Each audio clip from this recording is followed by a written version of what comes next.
Good evening, everybody, and welcome to the September 22nd, 2021. September 22nd, 2021. I can't do my own dates for some reason. Episode of the Cyber and Security Stream. My name, as always, is Neil Bridges, and thank you for joining me today. Welcome to all of our new joiners as well as our regular visitors. I do always enjoy hanging out in chat, in stream chat, before the stream starts, just to kind of converse and hang out and talk to everybody. It is pretty nice to do so, especially all of our new folks that are joining us here on YouTube for the first time. Real conversations with real people that is direct from one of our guests, and you can catch us here every Monday, Wednesday, and Saturday at 8 p.m. Eastern Standard Time. See, I changed it now finally. Right here on the Cyber and Security channel, as well as Friday morning at 8:30 a.m. Eastern Standard Time for Tea with a Hacker. We really are here to have real conversations with real people about the state of cybersecurity and really elevate that conversation to a much, much broader audience. And we do this, listen to me, we do this because we have a problem.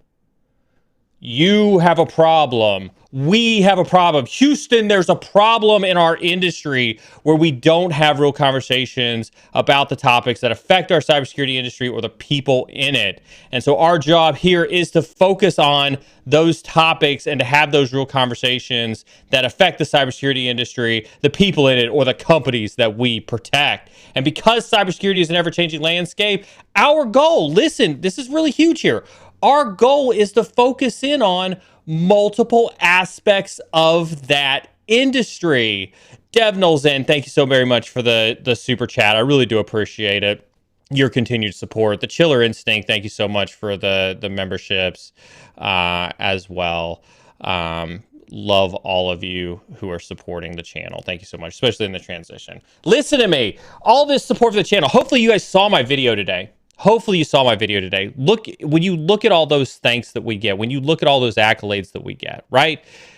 That should tell you that all walks of life, it doesn't matter.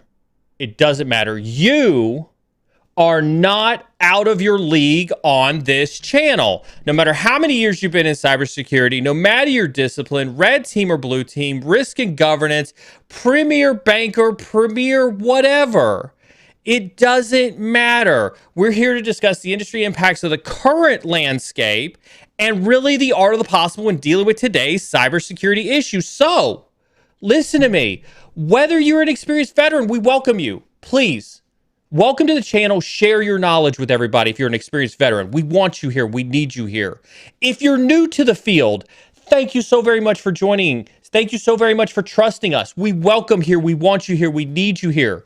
Whether you barely know how to spell cyber or somebody who was born in cyber, this stream is for you. I promise you.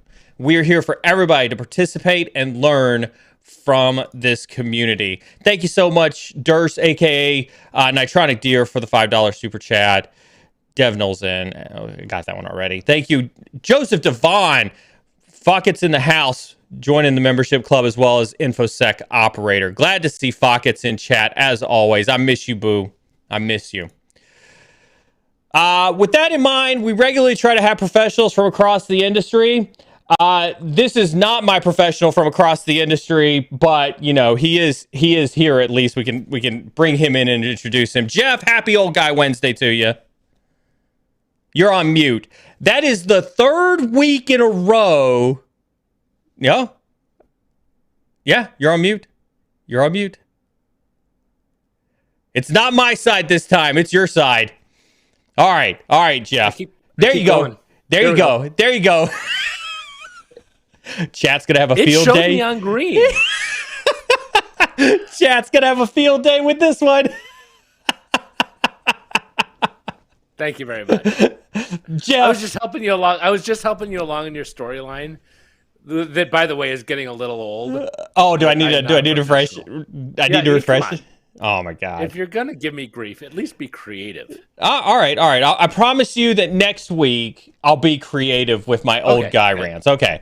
Cool. Probably something to have to do with memory issues and inability to work technology and things like that.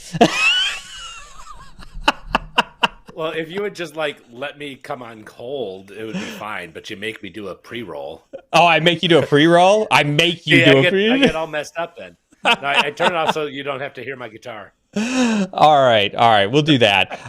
Jeff is not the professional who's coming on tonight. There's another professional that's waiting in the green room. I'm super excited to him. I'll introduce him here in a little bit. Jeff, as always, we do have moderators in chat, and I know you and I love to personally thank our moderators each and every stream for their dedication. Absolutely, lots of golf hands for them. Listen, chat, super important that you pay attention to this. Super important. Moderators are here to keep chat free of sexist, racist, misogynistic, elitist, misogynistic, otherwise just general toxic behavior. Pure elimination. We have zero tolerance policy for that on stream. They are here to keep chat free. They got a happy trigger finger too. They have a happy You're done. You're gone. It is pretty funny. We actually have Carmen has her own emote for it, her own emoji, the band hammer that she throws around. That people I already see the people like Cyber Lola Durson there's throwing the band hammer around already. Do truly appreciate that. Yeah, that's how quickly she is with that band hammer. So chat is not here, or moderators are not here to stifle chat at all whatsoever. Period. They are here to make sure, the whole purpose of moderators is to make sure that your voice gets heard.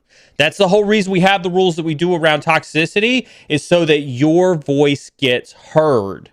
Now, with that being said, I'm obviously here to answer questions on stream. Jeff is here to answer questions on stream, but you are not here to listen to Jeff and I talk this week. You're here to listen to our special guest who's here to... Let me try that again. You're here to listen to our special guest answer questions on stream. Your questions are... talk at like 90% speed. You're fantastic. You're all over it. This is 90%. Can you imagine? I don't have any root in me. Can you imagine if I had a root in me tonight? It's usually... This is usually why, Neil, rapid fire. Get a little bit of that, get a little bourbon to take the little edge off of it and talk a little slower.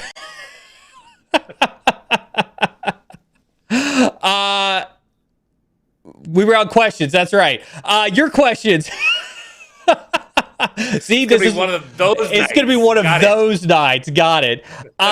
Your questions are very important to us. They are the prime value that comes from our stream being live. However, we do ask that you ask your question only once, just once. Asking it more than once may be considered spamming and may result in a timeout or a ban. I do promise you that we have so many moderators in chat. They're constantly looking for questions. They will see it. They will get it put up on screen, and they will make sure that we get them answered. You can ask them at any time about any topic, anything that we're covering on stream or off of stream. It does not matter. Does not matter. We are ultimately here for you, the community. We do strive to bring you the most intriguing opinions, points of view, and conversations in the cyber industry every stream. We appreciate all of our followers. We appreciate all of our subscribers. First and foremost, I'd like to thank our veterans for their service and sacrifice. Cheers. I'd also like to thank our partners in no particular order whatsoever: Battleship Security, Attack IQ, Elastic, Query.ai, VMware Carbon Black, Net Abstraction, Josh Mason and Cyber Supply Drop, and of course, At Root Beverages, which needs to ship me my stuff ASAP. I'm getting low on root. They provide prizes and discounts for you, the viewers, and so do make sure you hit that exclamation point partners and do get those yummy discount codes. But as always, at the end of the day, Jeff and I are here for you, the viewers, and so our biggest thanks goes out to all of you. We have been, and we will continue to deliver you content as long as we can, and any and all proceeds earned on the stream go directly to continuing to improve the quality of the content and the giveaways. Awesome. Now that those logistics are out of the way, Jeff, how you doing today, buddy? I'm good. It was a good day. It was a good day? I talked to two people today about how to get into a new career. And what was that like? An interesting day. What was that like for you? So one was a physics major who also went to the same school I went to in physics. And he like he can do anything, and that's his problem. Like he needed to. No, I'm serious. Like he is like, I'm in grad school right now, getting a master's in physics. So like, okay, I was smart enough in physics to know that I could never do that. Like he is like beyond smart. Yeah. The problem is that he doesn't necessarily love it. He just doesn't know what else to do. And I think that was it was a totally different conversation than another person who is in a job that he doesn't love, but he knows that he could and should be doing something better. And he just doesn't know what that is yet. And so, it's not the typical, hey, did you try this? Or have you ever tried this? It's, what do you love about what you do? What do you hate about what you do? And what do you see that you could love even more? And so it's those kinds of conversations. It was a lot of fun, though. I enjoyed it. Nice. We did have somebody on earlier in the week asking about sales jobs and sales engineering jobs. If that person is in chat, I did tell them to come and see you this Wednesday because you would be the best person to ask them about it. So, hopefully they do show up in chat. Couple topics, Jeff, to cover down on before we get to kind of our main, kind of our mainstream for tonight. We do have 2 giveaways tonight. We have 2 awesome giveaways tonight. That's right. We have, I got it right here. Hold on for a second. I have 3 INE swag bags. Let's see what we've got in these INE swag bags. Move the mic out of the way here a little bit. We've got. No, we like listening to the fabric rustling. Yeah, I know, right? Because I'm like super into golf. We've got a Callaway shirt in each bag. You like that? Just chuck it over the shoulder right there. We have one of these super nice INE collared jacket sort of things right here. You saw Lola, if you saw her on Twitter, she was wearing one of those as well. We've got one of our infamous blue team shirts. Nice. We have one of our infamous red team shirts. Never to be worn at the same time. Never, like it would literally cause a singularity in there. And then we have cybersecurity knowledge on the lock shirt. So 3 awesome shirts, a jacket, and a polo, as well as this cool little vinyl backpack thing. We've got 3 of those that we are giving away tonight. Nice. And then we got our kind of like crew de gras that we're giving away tonight, which is an INE premium subscription, care of our partner, Query.ai. We'll get into that here a little bit later. I also want to remind everybody, we are in the midst of our transition from Twitch to YouTube, so please cancel any outstanding Twitch subs that you've got over there. We have expanded the membership tiers here to include a much, much lower price point than what was over on Twitch, what they would allow us to do. So you can show your support for literally half of what you were supporting us for over on Twitch. Also, this Saturday, Jeff, we're going to be doing our monthly resume review that we're so well known for. So if you are in need of your resume being reviewed, which everybody should be, please use the resume review channel in Discord to submit your resumes and LinkedIn's. We will be using our fancy dancy spreadsheet that Doc Jade made for us, so super excited for that. Please note that you do have to be a Narwhal Prime member to do so, which is the same as a Tier 1 sub over on Twitch. We do have a ton of stuff going on next week, which I'll get into after the stream tonight. I don't want to take up too much more of the time, so please stick around to listen to all the awesomeness that we do have lined up for next week. Jeff, our guest list next week is off the chain. Our guest list next week is going to be awesome. Are you going to tell us who it is? I'm going to tell everybody who it is, but they got to stick around for it. They got to stick around to hear it. That's kind of the trick. That's the teaser, right? That's what we do. We tease it up and then we talk about it. You're going to be like the nightly news where you tell us that it's going to be so great. Stay tuned. But isn't that how I'm supposed to do it? Guest list at 11. Right? That type of thing? Only if you do it in that voice. I think you should do an entire stream in that voice, actually. Hi. No, Jeff, actually, I'm super excited for my guest tonight. I would never say anything. I'd be laughing the whole time. I am super excited for our guest tonight. All right, we're done. We're done with the logistics stuff. I am super excited for our guest tonight. He is a longtime lurker, first-time joiner to the hot seat. But I know he's been training. He's literally been training for months for this moment. Like it's so in anticipation right here, right? He started his career in the U.S. Air Force, which by all accounts, with all the veterans that we have here in chat, was probably the smartest thing he's done in his career, where he was a systems administrator. From there, he held technical director and product management director roles for over 8 years at Hewlett-Packard Enterprise Security. He had successful exits with startups Niaru, which is now part of HPE, and Jask, which is now part of Sumo Logic. And now he is founder and chief operating officer at Query.ai. And I want to give a personal shout out. I want to see a ton of hype hands in chat. Andrew believes in this mission so much of this stream that he literally donates monthly INE premium subs for all of you because he wants to see you do awesome in this industry, one every month from the Query.ai team. And so I super thank him for that. He has been an awesome friend and an awesome, just colleague to be around and to talk with. And so without further ado, chat, put your hands together for my good friend, Andrew Maloney. Andrew, welcome to the Cyber and Security stream, sir. Would you like to say a few words to our audience? I appreciate it, Neil. I'm not sure what I got myself into here. I'm not sure I practiced enough, but I'm really, really thankful to be here. I love what you do. Great to be in front of the audience, and hugely supportive of this initiative, getting new people into the field, right? We all come from different backgrounds. We all have different experiences. There's a lot of things that the mass media will tell you need to get into security, looking at job recs or what you're hearing. To Neil's point, I don't think any of that is true, right? If you've got the right drive and character and you've got a desire to do something, put your mind behind it, you can do anything. And I want to be very supportive of that, and more the merrier, right? We need the help. So with that being said, Andrew, I'm going to jump right into something. Talk to me about being a tech entrepreneur, because you spent almost 8 years, a little over 8 years at HPE working for big company, and then you did 2 startups, and now you're working on your third.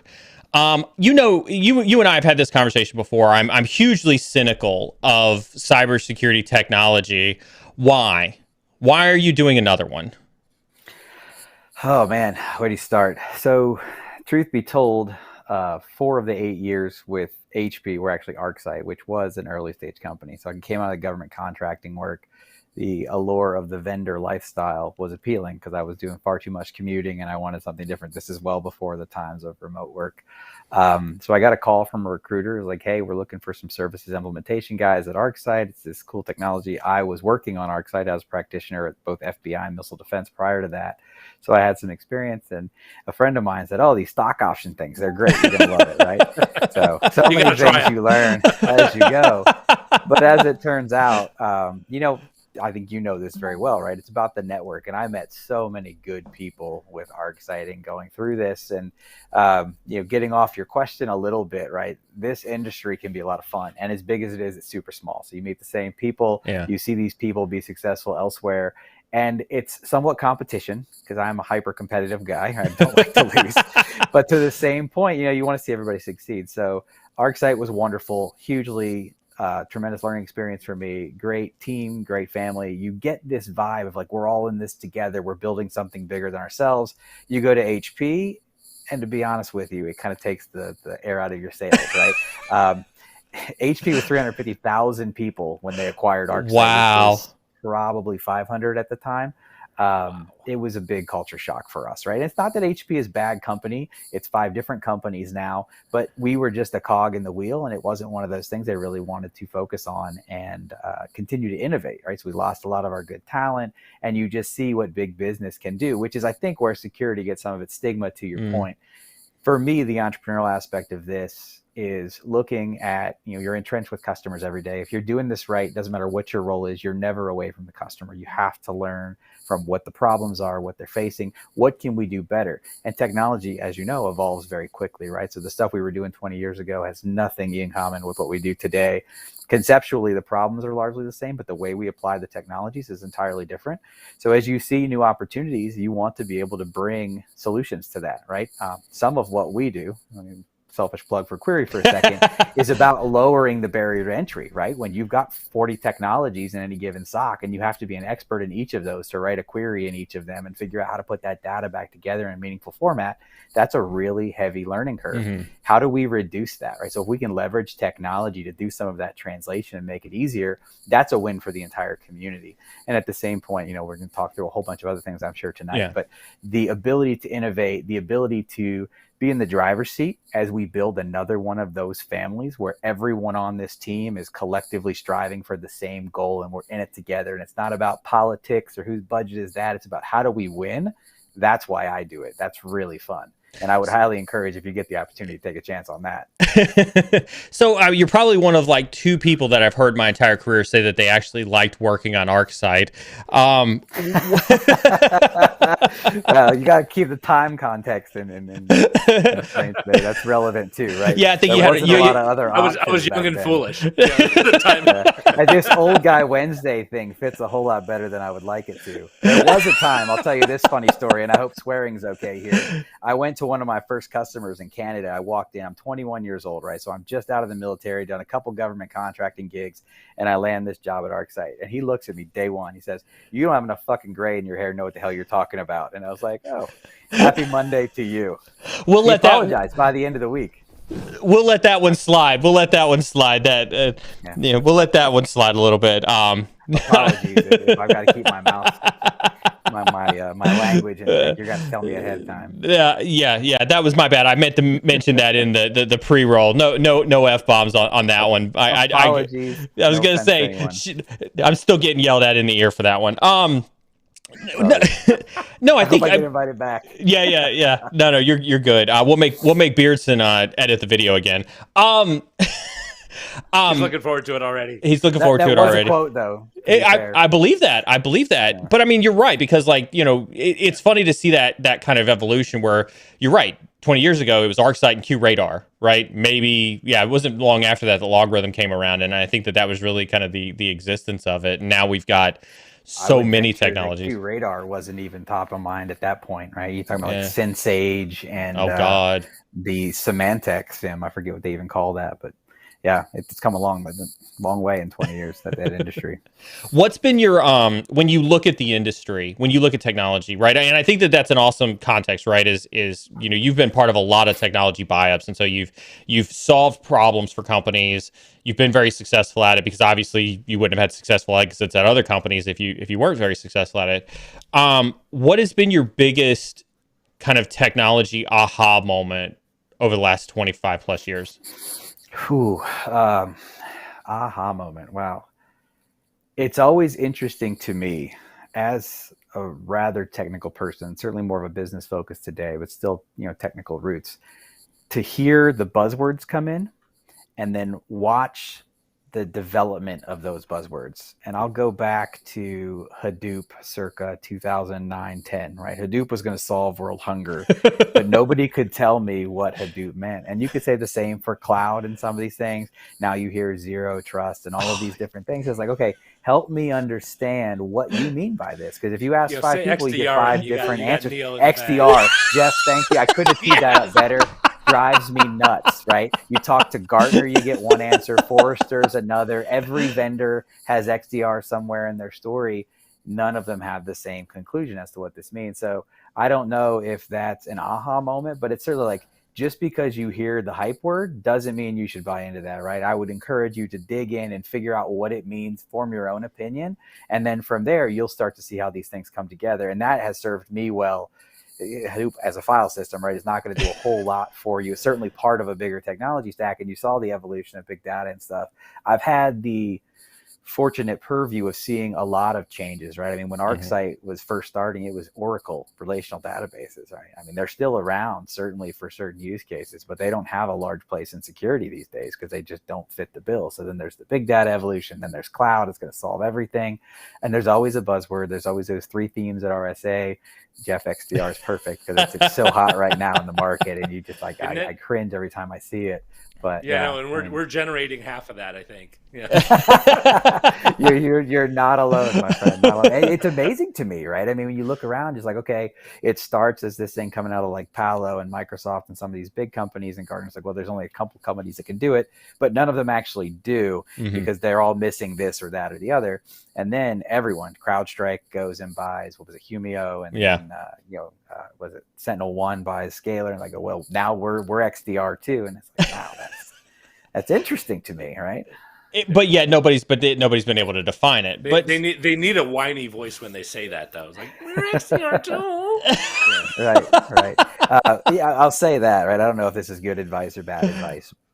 It served me well so far, but it's something it can be highly contended at times from certain people, specifically depending on a big company or a small company mentality, right? Fortunately, I get to kind of steer the ship, whether everybody agrees or not. Going against the grain has always served me well. When you see a wave going one direction, I would highly encourage you to run the other direction as fast as possible, because when that wave crashes, you're going to be in a tremendous spot to kind of pull in all of the rewards from that, right? Unless you're the first one to make the wave, seldom do you see the benefit of that. And you mentioned Niara earlier. Exabeam set the wave for UBA, right? Securonics was in that space and stuff, and Niara was a network tool that pivoted into user behavior. And it's not that the tool wasn't capable. It wasn't that it didn't have really good features and function. It was late to the game, and it was chasing I'm that too now because everybody else has said that. I would much rather have to educate the market on why this problem is super relevant, which I think everybody understands in our case, why there's a different way to think about it, which I think we're going to get to based on the agenda tonight, and be able to kind of form new opinions and challenge the status quo, then be like, oh, so you're just like that guy or that girl or that thing over there. Those just aren't fun conversations, especially from a sales perspective, right? It's like, oh, so you're just like them. It's really nice to have a different approach. And that's very rare in security. And may go back to your first question to me, right? It's like, why do you do this? There's so many security tools. Most of them are very repetitive or, just a different, slightly way of doing the same thing. When you find something you believe is truly unique and can solve real problems, it to me is very exciting. I think that's interesting when you talk about the wave crashes and things like that when it comes to technology. If you had to explain how to look for those, like to folks who are listening right now, how to look for the up and coming trends, how would you do that? And then what do you think are maybe like the top 2 or 3 trends that you actually do believe have merit kind of around the corner? Ooh, I mean, trends at a high level are pretty easy to spot, right? Because it depends on where you're at in the curve. Cloud is obviously hot right now. AI, all of these things, XDR, right? What they will become is to some extent unknown. Cloud is pretty well defined at this point. Those are certainly trends I think will continue. AI is one of the more exciting ones. It's a hyper dirty word in security. It started, in my personal opinion, back in like 2014 with security analytics, and then led into machine learning because that word got boring and you couldn't market it anymore and you need something else to call it. And then machine learning leads to AI. AI, you could argue a bunch of different directions.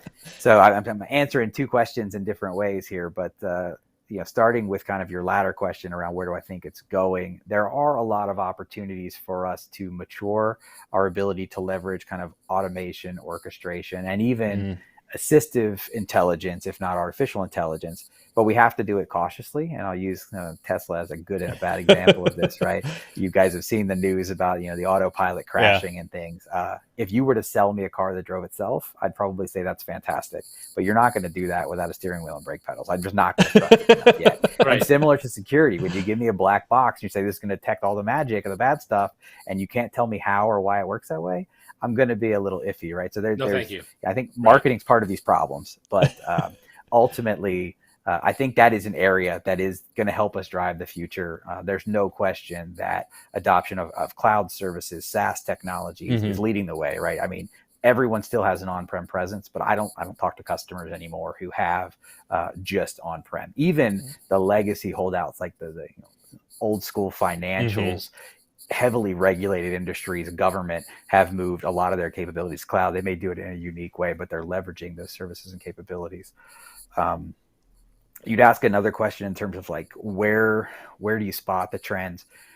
I probably have a different purview in that. Like as a vendor side, kind of developing these technologies, I'm talking to a lot of customers. I'm asking questions. Frankly, that's the best way to learn anything, right? It's to ask questions to people who are doing this every day and get a million different opinions, and then form your own based on what you're hearing.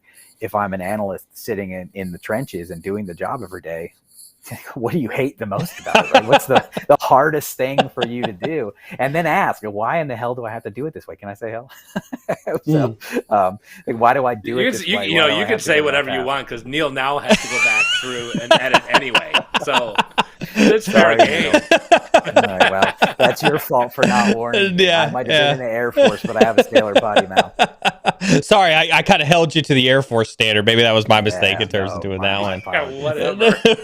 I've heard your Air Force standard. You mentioned now here's what I want to push you on a little bit, right? Because you mentioned going to the analyst and figuring out what the analyst problem is to solve. And I'm a huge fan of that methodology, right? Because I think that I think in the modern day security hierarchy of an organization, there is a disconnect between what problems the analyst has in terms of actually providing threat defense on a day-to-day basis on the front lines, and what the CISO gets told either by the Microsoft rep who's sitting with the CIO because they've had a long-standing relationship for, their on-prem or their O365 instance, or what they see at the banners at RSA or at the airport when they're walking through and they see these giant, marquees and things like that.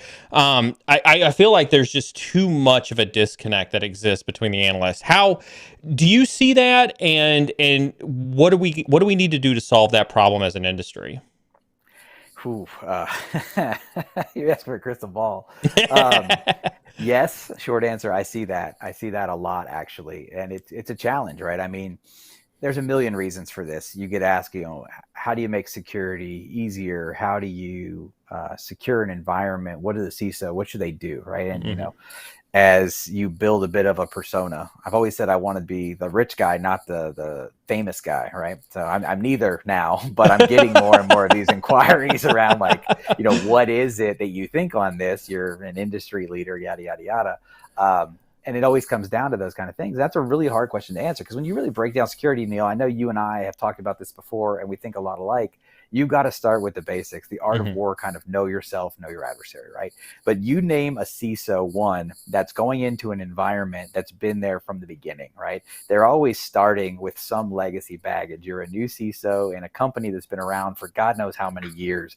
And the first thing you have to do is try to figure it out. So they have a mindset of, okay, well, the board is pushing me to minimize risk without impacting business operations and X, Y, and Z. Those are the business level outcomes.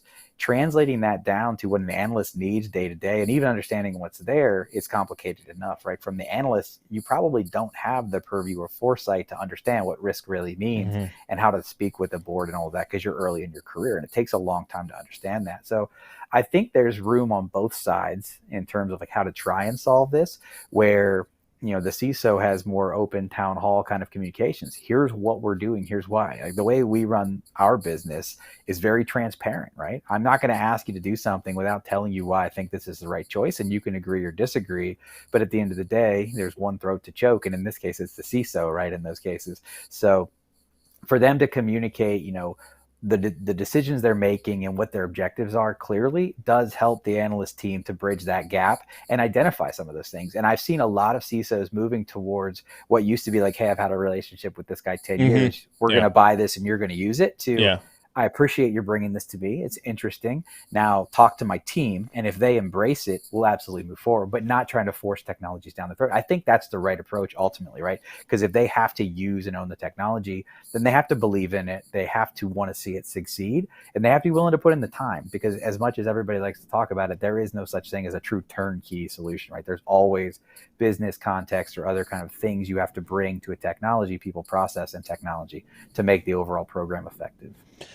When you go ahead, Jeff. I was just going to say, you brought up a point earlier about quantifying risk or grading risk. It's kind of a recurring theme on our show.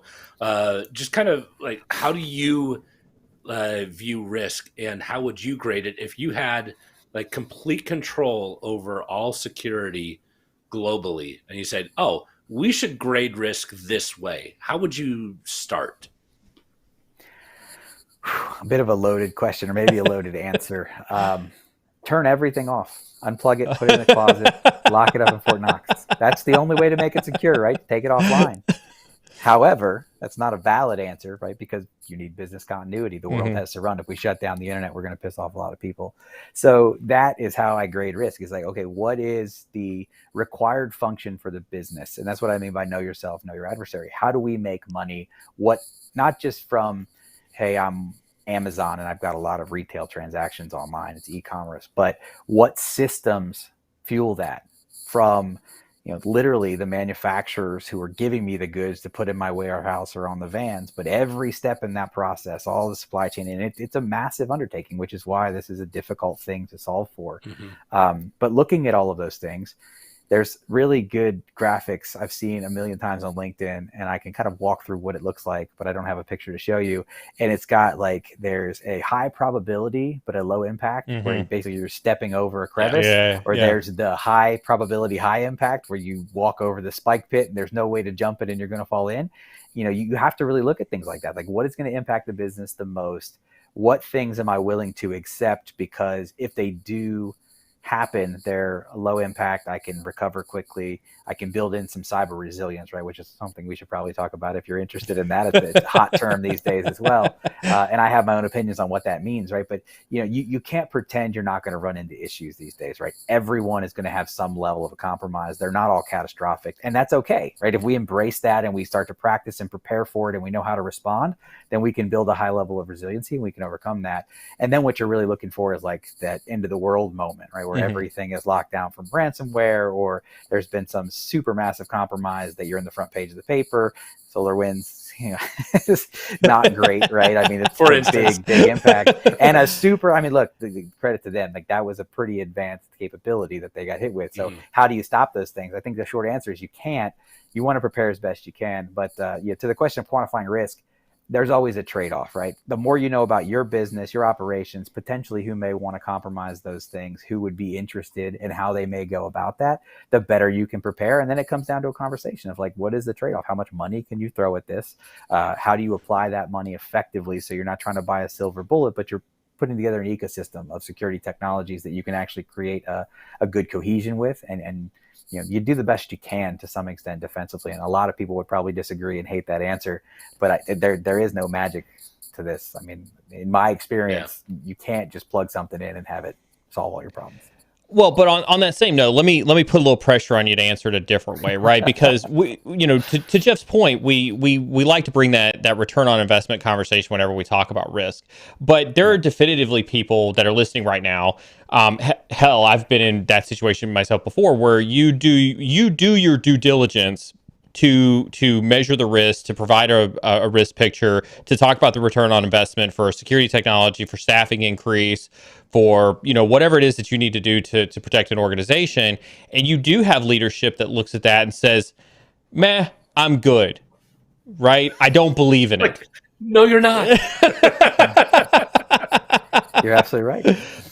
How is that still a conversation? How do we overcome that? Like, what's the point of understanding risk? What's the point of going down this risk picture if like we do all this and you've still got business leaders that don't get it? I think the absolute worst example I've ever seen of that is, I've got insurance, I'm good. Right? It's like you know it's bad, but you're like, I could spend X on insurance policy or on products. Right. I'm just going to go with the insurance policy. I think thankfully the insurance companies have started to crack down on that and be like, look, maybe, but you're going to put at least the minimum controls in place. I don't know. This is probably not PC either, right? But there's some old sayings that you can't fix stupid. So I think we do the best we can. Everyone should understand that there's always going to be risk. And I do think, and I've heard this from some of the true industry leading CISOs and podcasts and stuff very recently even, it's not a matter of if, it's when, right? Yeah. And again, these are not all catastrophic things. And I think that's That's the thing we need to come to accept, right? Not every breach is going to be end of the world breach, but there is always going to be things, whether it's an email that was sent and a user clicked on a link. There's any number of ways to get compromised in this world. They typically do start with the users and poor kind of security practices. But that doesn't mean that the entire network is down and, you know, impacts to operations are significant. The more you can run through the muscle memory, right? I mean, take it back to like special forces training. You don't go in and do an op without ever seeing kind of the process, right? You're going to practice and practice and practice and put hundreds of thousands of rounds down range in certain cases before you ever start. So you know exactly what that's going to look and feel like as best you can. Right? Mike Tyson always has a good saying as well, right? Everybody's got a plan for you to punch in the face, but you know, you can't sit back complacently and be like, okay, it's not going to happen to us. And you can't assume the worst every time, like every breach is going to be catastrophic. You also don't want your team to not have that muscle memory and be completely in reactive mode when something does happen. I think you'll be astonished at what people are capable of when they've done a little bit of that preparation work and you put them in a position to succeed. I think that's fantastic. I think it's a great segue right into kind of our first little piece of news that we've got going on for tonight, right? And so for those who didn't hear, you know, wide-ranging SolarWinds probe sparks fear in corporate America. You know, a Security and Exchange Commission investigation into the SolarWinds Russian hacking operation has dozens of corporate executives fearful that information unearthed in the expanding probe will expose them to liability. Basically, they're talking about how as the SEC starts to dig into SolarWinds, you know, they're starting to uncover what could have been other potential, you know, hacks or breaches, you know, at that organization that that SolarWinds did not disclose. And I can say from my own experiences that I've been part of organizations that that have had cybersecurity malicious activity, cybersecurity related, you know, incidents that for some reason didn't rise up to the materiality definition to report to on their 10K or to report to the SEC or anything like that. We talk about risk, and we talk about accepting the fact that you're going to get popped at some point in time. Is this counter to that narrative where the more pressure the SEC puts on folks, it's going to drive that transparency further and further into the ground as as companies become fearful that these little nuanced cyber incidents that they have, turn up on their SEC filings? Is that an Andrew or a Jeff question? That's whoever wants to jump in on that one question. I've done a lot of talking. I think they're already afraid. You think they're? I think they're already afraid, and I think that is actually all they're afraid of. They're not afraid of the breaches anymore. They're afraid of the downstream impact of it. But I don't think that I still don't think that we've seen enough downstream impact. Like, I think this is good. I'm on the fan of, like, you should be afraid. Too many of you are hiding breaches. We've been saying they should be afraid for what? 10 years? Up until cyber insurance was created, we said that they. I mean, I'm with Andrew. I think we talk about that being the worst case answer, but that is probably one of the most prevalent answers, and we've talked about this on stream until cyber insurance said that we're not paying. Well, they've only threatened that once. That's only been threatened once. I was actually surprised that didn't get more traction, though. That kind of was a shot across the bow, and then they all swam away. Yeah. So for those who don't know, I forget which incident it was, but there was a ransomware attack where the cyber insurance company actually came up and said they had actually threatened that there would be no payment for that ransomware attack, and we never heard anything about it, but it was a shot across the bow. I guess I still view things like this SEC threat, if you will, and I view the insurance company making a threat. I don't think that it will actually move companies into the right direction because there's still no recourse for them if they were to get caught, identify that there were any type of security issues. What's the SEC going to do? They're going to say that, you got hit with a phishing incident, therefore you should report that on your 10K. The business is going to come back and say, well, it was non-material because it didn't result in any data loss or anything like that. I think that there aren't enough smart people to Andrew's point. You can't fix stupid. There aren't enough smart people to be able to make those nuanced differences in that argument at organizations like the SEC, level. I think there's a lot of variability to that too, right? I mean, I'm a big fan of transparency, but you have to draw the line somewhere. To that point, if you're going to embrace cyber resiliency and know that you're going to be breached and you're going to have these kind of things, if they are non-material, to your point, how relevant are they? There's got to be a fine line, but it needs to be a clear line, and it needs to be one that we're all kind of consistently aligned to. To that same point, you see the insurance conversation, and it's like, okay, well, now adversaries are going to attack the companies they know have cyber insurance because they know they're going to get paid or have a high confidence. What I will say is, across the board, even in our contracts, we're seeing more and more language around this: mandates for cyber and security policies, for vendors to provide services because of supply chain risks and challenges there, mandates on notification once you've identified something that could be potential breach and has some kind of an impact. So, I'm cynical. I hate to interrupt you here, but I'm cynical on third-party risk management. I'm very bearish on third-party risk management, because here's the thing, right? I don't see you telling Amazon, right, if they're hosting your stuff, that they got to notify you within 24 hours if they've got a cybersecurity incident, right? That's my running kind of third-party risk management one. So, and that's one of the bigger challenges, right? Because who doesn't use some level of services, whether it's Amazon, Microsoft, Google, et cetera, in their SaaS business these days? There is some aspect of pass-through, and I've seen a lot of conversations around that, right? Without a law degree, I don't dare speculate on those things. But you're right. There's a lot of just have a lawyer on our stream, but that's we need to keep a lawyer in an upper right-hand corner of the box to be like, Andrew's wrong. Far away from that one. Phone a friend. Phone a lawyer. Yes. Where's that button at? Cyber Jedi Master comes through with a question. So we've got a question push for the mods that says, how will these developments impact the cybersecurity industry over time? Probably talking about just this entire conversation that we're talking about here over, over disclosure and whatnot. Andrew, what do you think about that? I think what I hope rather is we stop stigmatizing companies who get breached, right? Shit happens at the end of the day. Again, we've talked about this. If you have a digital presence, you have risk. There's a likelihood of something happening. If you're not doing anything proactive about it, if you have completely fallen asleep at the wheel, then there's probably some shame to be thrown at you, right? And there's companies like that we've talked about, right? Oh, that's not going to happen to me. But in reality, the more we can collectively work together, the more we can openly talk about these things, I think the better collectively we can do from a defensive position.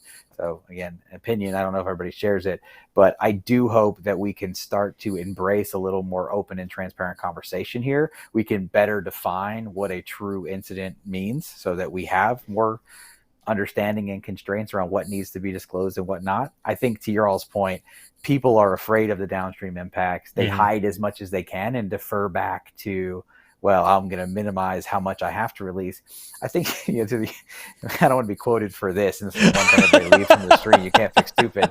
But even without stupid, like, some of these are pretty complex attacks. And I know the immature state of security investigations by and large across our industry, right, in organizations. A lot probably just don't have a good understanding, or they don't know what the scope is, what the true impact, which is where some of these kind of follow-on reportings really come in. Like, hey, you've got this initial thing. What is the impact? What is the outcome? Do you have confidence that you know how big a deal this was, that you fully contained it, that you've been able to remediate this capability and ensure it's not going to happen again? The answer to that, in most cases, I would venture, is still no. And that's the scary part, to be honest with you.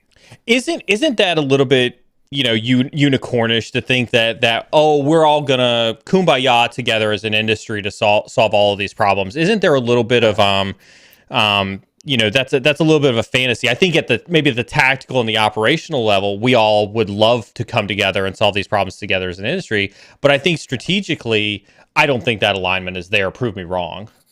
Well, I don't disagree with you, right? But you've got to have BHAGs, right? Big, hairy-ass goals. And if you can't do that, then you're never going to get there. So I'm not saying it's going to be easy, and I'm not saying it could ever happen, right? Because everybody has their own motives. But it would be nice, even if it's just a tactical level, we could do a better job there. If we could embrace it as a security community and start to be less cognizant of, like, oh, I've been breached, it's the end of the world, and just, come to terms with what this is and the new reality, we could probably make some progress forward. Now you bring up cyber resiliency, and you've mentioned that a couple different times here. I take it you have some strong opinions on cyber resiliency, especially since we're on the topic of ransomware. Yeah, I mean, I think a lot of that comes back to like buzzwords and things and forming your own opinion as to what it means because it's something that's thrown around a lot. But to me, in my definition of it, what I mean in that, and what I am a big fan of, is starting to embrace the fact that, like, look, you're not going to be squeaky clean all the time, right? If you have a digital presence, there's going to be some compromise, and it might be something super small. On occasion, it could be large, but you should not pretend like, okay, I'm not going to get hacked. You should prepare. You've talked about this as right, red team, purple team, like get in the groove of figuring out as things happen, knowing yourself, know your adversary. If people are going to attack you, what's that going to look like? Simulate that, run through those exercises, be prepared, and have your playbook, not in the SOAR construct, but in a true like workflow of what your SOC team is going to do, what your team is going to do. Not everybody has a full SOC. And be able to run through that muscle memory aspect. I think that's a critical piece. And if you can do that effectively and really get a feel for, what your response motion is going to look like, who's going to be involved, how do you notify, who do you notify, when do you get legal involved, do you have access to all the systems do you need, where are you missing things, then you can get in front of a lot of this and at least be prepared in a worst case scenario, right? A lot of people are still just like, I can't tell you how many times I've heard from analysts, peers that have done security analytics in the past. I'm running through the investigation. I don't have access to that data set. It's owned by a different team. It's not in my SIM. I can't log into that. I don't have enough information to define the outcome. That's a scary position for me if I'm a CISO, right? And if I'm not doing something immediately to remediate that and figure out how to get access to that so I can get to a high confidence outcome, I'm accepting more risk. And I'm not doing anything to better my cyber position. I don't know. Well, I think I guess I would go back to most CISOs still view cyber resiliency in the construct of business continuity plans and disaster recovery plans. I have struggled with getting CISOs or anybody else at that level, right, to understand that you mentioned tabletop exercises, just exercises in general, right? Being able to practice and make that muscle memory the case. There are still a lot of folks who either don't believe in tabletop exercises at the executive level or think that it's below them or won't make the time to do them. Everybody talks about the need for resiliency, but nobody makes the time for resiliency. They think it's an operational or a tactical level issue. What would be your message to executives to help them prioritize their need to pursue cyber resiliency? How do you answer that nicely? Yeah, I don't think it should be a choice, right? I think it's something you have to do, right? I mean, anything other than that is a very strong word. Is like borderline negligence, right? There's got to be a meaningful reason. There's waivers in everything we do, but just having backups is not enough. And you've seen some of this more recent ransomware that will go and attack the backup systems, right? I mean, you've got to have a concrete plan, but that in itself is not enough. And deferring those things for whatever reason it's not something we should allow excuses for, right? Even if you can't do it today, you should be driving towards the next level of maturity, right? Status quo is never going to get any of us anywhere. We always have to be driving to the next level of maturity, the next capability. So put it in your plan, put it in your roadmap, figure out how to start moving incrementally towards that. There's a lot of goals in any company, right? Early stage startup, like I'm living this dream every day. Can't possibly do all the stuff that I want in a single day. But if you can take one step forward, right, you will make progress towards that, and ultimately you'll get there. Brushing it under the rug, saying it's too big a task for me to tackle is not ever an answer for me. Do you so just because I want to pull on that thread here, and this was unplanned, so we'll see how this goes. Oh, great. About to get hot in the hot seat. You talk about being an early stage company, and you are a security company. Do you prioritize security?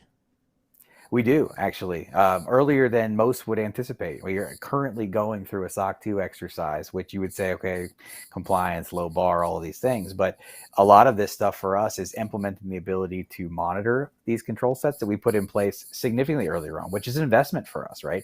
Buying endpoint tools, ensuring everyone is following the basic practices of your laptop is encrypted and you've got locking screensavers. And right, there's a lot of stuff that you have to do, but putting some of those processes and policies in place early on for us is relevant. And our story is quite unique, right? Because we don't take customer data, and we probably won't get into all of that on the stream tonight. But a lot of these SaaS vendors take all the customer data and saying, "Hey, trust me, I'm a new vendor. Bring me all your stuff. I'm going to keep it in my cloud, nice and cozy. Amazon's going to keep it tucked away for us. Everything's good." I don't believe that, right? Nobody should believe that. You should always question. And to your point, like the supply chain and things, there's a lot of different ways to look at that. But I do feel like as a security company, we have an even higher level of integrity that we need to hold in terms of how we maintain and protect customer information, even if it's not their data, right? Usernames, data sources we're connecting to, whatever that looks like. And we should not just check the boxes for compliance, right? But, put the effort in to ensure that we're doing everything above board. It's really interesting when you look at some of these compliance initiatives and what like the minimum check boxes are. A lot of times it's only applicable to the folks who have immediate access to customer systems. Like you should have background checks on all your employees, right? Everybody should have an endpoint product on their system. Everybody should have their hard drives encrypted. This is not something like, okay, these guys are out of scope, I'm going to ignore this. So yes, absolutely. We do take it very seriously. And I'm a big believer in that, right? You got to kind of practice what you preach. And nobody wants to be called out as a hypocrite. That's admirable. Let me push on you a little bit more. Has it always been like that for you? Were you like that at every single one of your startups, or was that something that you struggled with at previous startups? I haven't always been in the driver's seat. So I haven't always had the ability to say like, look, this is something we are going to do. But I do think most of the companies that I've worked with have taken security very seriously and pushed for these things in advance of them being a requirement. Mm-hmm. I guess the question then would be is if somebody's a small business owner right now who is and I know some of these, I don't know if they're listening right now, but I've very much heard small businesses say we don't need to take security seriously. We're too small. Hackers don't attack us. I don't have to prioritize that funding. Because of all of those reasons. You're not Microsoft. You're not Splunk, you're not, Exabeam or anything like that. Why did you choose to prioritize it? What would you say to them? And it's kind of a tee up. I'm gonna pick on my dad here for a second, right? He's like, I'm an old man. I don't have that much money, right? Nobody's gonna hack me. And I was like, it's not about who you are, what you are. Sometimes it is, right? If it's state sponsored and there's a clear initiative and motive, different story. But by and large, people are lazy. Therefore, adversaries are lazy. And low-hanging fruit is low-hanging fruit. So if you use the same password on every system you've ever logged into, you are a target, right? And if that's out there and it's something that's simple to guess and you're not careful about the things you're clicking on, the apps you're downloading, nobody gives a crap if you're one guy for $200 in ransomware. You do that 200,000 times, you got a lot of money in your pocket. The same thing is true, I think, for security and companies, right? Everyone is at risk. It's all about opportunity. While there are very specific targeted attacks from advanced adversaries, there's as many script kiddie style out there who are just scanning the web for whatever's available. And if you're that target, it sucks for you, right? We saw this a lot. Old people and the fraud, calls from Social Security Administration, the social networking. So like it shouldn't surprise us these days that everyone's a target, right? So to say, hey, I'm too small for that, it doesn't apply to me, is not, again, it's not an excuse. I agree with that one. Speaking of low-hanging fruit, speaking of targets, I want to move on to kind of our next topic here. I pick on the FBI one, and Jeff's laughing because we've talked frequently on stream. We've picked on the FBI a little bit, and we've kind of dived into that little touchy subject. We've had conversations on stream, right, Jeff, about when the FBI went out and got a judge's order to patch all those Microsoft Exchange servers, and whether we thought that was judicial overreach on part of the FBI, whether the government needs to do more, needs to do less, and the community is obviously very split on what is too much and what is not enough. Well, here recently, we heard another news report that the FBI had the ransomware decryption keys weeks before giving it to its victims. And so a Gizmodo article here talks about the Kaseya ransomware attack, which occurred in July, which affected as many as 1,500 companies. So again, getting back to your third-party risk management, conversation. A new report from the Washington Post shows that shortly after the attack, the FBI came into possession of a decryption key that could have unlocked victims' data. However, instead of sharing it with them or with Kaseya, the Bureau kept it, for approximately 3 weeks, allegedly so that they could conduct an operation against, REvil, ransomware gang, and try to, gain access to those servers. So with that being said, I want to throw the first one over to you. right, Andrew, is where's the line that the FBI should be walking in terms of whether it's helping organizations or whether it's not helping organizations? You are tough questions tonight. It's not right there. I think we know that. No. The line is Yeah, not I there. mean, there's a lot of opinions, I'm sure, to this, right? And it's a hot topic for sure. I think we can't depend on the government to fight our battles for us, right? When they can help, they should. But to that point, where's the line? Should they be going into our systems and patching them for us? I would venture absolutely not, even if it's supposedly for the greater good. Having had the opportunity to work in some of the spooky corners of the government at various points, there's a lot of things we do that the mass world is not going to necessarily understand, that you could make solid arguments are for the betterment of, the overall society. That's a tough one to nail down, Neil. I think without all of the details of that, certainly we want them to help us. But if you can cut the head off the snake and take minimum casualties, sometimes that's a meaningful trade-off. I don't know. I'm glad I didn't have to make that call, but I certainly don't have all the details either. Jeff, you got an opinion on this one? Man, 3 weeks is a long time for those companies who were like literally I will dead give in the you water. that. 3 weeks seems like an awfully long time. Yeah, I mean, a couple days, week, but 3 weeks. Yeah, and I don't know what the right time period even is, but 3 weeks doesn't seem quite right. Yeah. What if, again, Andrew, you've worked in the spooky corners, right? It takes 3 weeks to plan an operation. It certainly can, for sure. And there's a lot of variables we probably don't have the visibility into. And yeah. And if you can cut the head off the snake, can you really cut the head off the snake too, though, right? I mean, what is well, the that's the trade-off other here? question. How big and an did impact they? is it? Did they? I'm curious to that also. I don't know. Well, if we know we know the answer to that, right? We see Darkseid, right, come off the radar after the Colonial Pipeline one and say, "Oh, hey, we got $50 million. We're done. We're good. We're going to retirement." And then what happens 2 weeks ago? They come out of retirement and they're like, "Hey, we're back. We've got another trove of data." Hey, Look, Neil, they Lamborghinis spent all that are money. That's amazing. Well, you have to ask yourself, did they go through $50 million or did they just realize that they needed more of it? I mean, it's, I guess I'm skeptical when you say cutting off the head of the snake.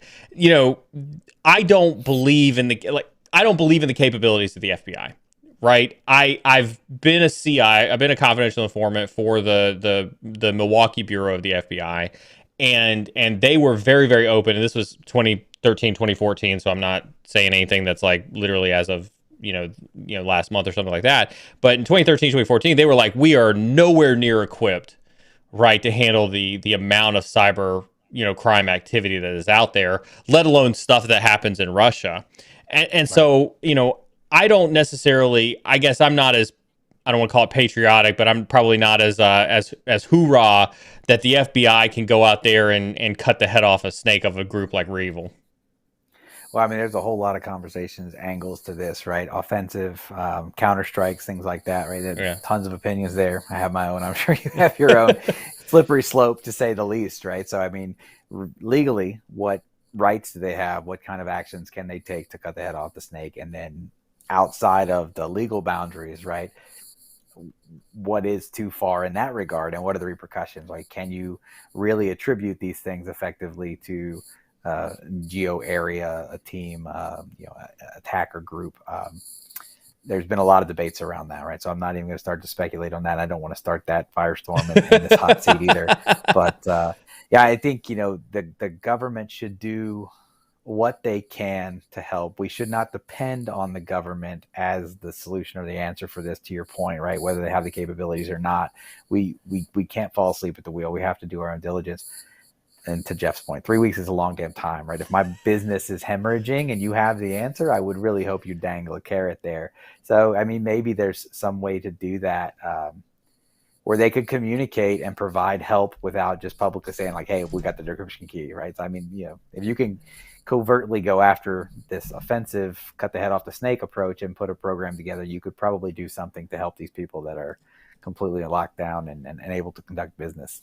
So if the FBI comes to you tomorrow and says, "Hey, Andrew, we hopped into your Exchange servers that you've got and patched your Exchange servers," thankfully we don't have any Exchange servers, but that is too intrusive. I'll give you that. Yes. What? I would hope they kick the door first and it's like, "Hey, patch your damn servers." 'Cause I should have done that already, but that's aside the point.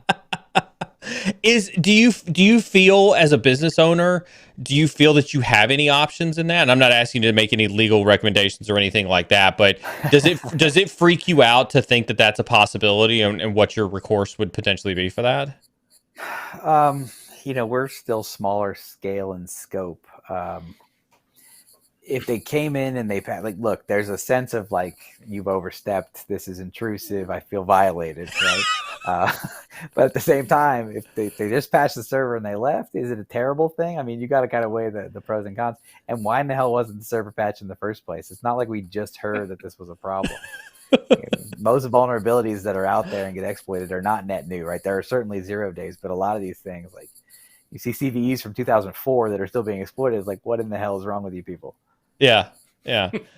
Is patching, if we get back over to this, right, and particularly in the Kaseya side of things, is patching the number one problem in organizations? I mean, there's a lot of variables to everything, Neil. You're really setting me up here. That's why we call it the hot seat, is because it's. Let me do some friends of mine a favor and say patching is certainly part of it, right? But how many people, back to know yourself, know your adversary, even understand what their attack landscape looks like, even understand the assets that are under their control at any given time? That was the case in a very legacy world where everything was on-prem. When you add cloud and pets versus cattle, here today, gone tomorrow mindsets, it's really difficult to have an understanding of all of the different systems that are part of your environment, right? Yeah, let alone COVID, shadow IT, things that bring you your have own no device way of ever discovering. Absolutely. Yeah. I mean, you plug in your refrigerator in the corporate office, all of a sudden that's now an attack vector, right? There's so many challenges to this world. So absolutely patching is still relevant and just like a baseline best practice that we all should follow. Having said that, right, it almost sounds hypocritical because there's always that one legacy application. It's like, I can't update this thing or that won't run anymore and it's critical to my business. So the answer there is find a better vendor who's going to update their software to run on newer technologies, or lock that thing down as best you possibly can and just watch it as best you possibly can. There's always, caveats to everything. There's no silver lining or black or white, right? There's a gray in the middle of all of this. Well, we see that particularly bad in the manufacturing space and in the medical space. I think those are the two worst offenders, when it comes to that. Those spaces are probably the worst when it comes to the vendor problem. But I guess that gets back. I guess that's, you bring that up, and then I keep going around. But I thought we had third-party risk management, which was supposed to solve all this for us, right? If it's a sole source vendor and they're like, yeah, no, you can't patch our stuff. We don't patch any of our stuff. You're not allowed to patch our stuff. Like, are you actually going to turn them away from a third-party vendor perspective? It's just that's not a. I think that's where the risk management process, and I say this at the risk of offending literally all of my risk management friends inside of chat right now, but I think that's where the risk management process fails us, because there really is no business consequences for somebody telling you to go pound sand because they're not adhering to your third-party risk form. Well, let me turn that hot seat around on you for a second. Go for it. This is an interesting near and dear thing that I'm curious to your thoughts on. Your point there is very valid, right? And I see there's so much talk about this third-party risk. And to your point, like, how do you really know? I fill out a form that's got my security controls in here. I show you a SOC 2 audit, something like that. You say, okay, you're good, right? But am I really good?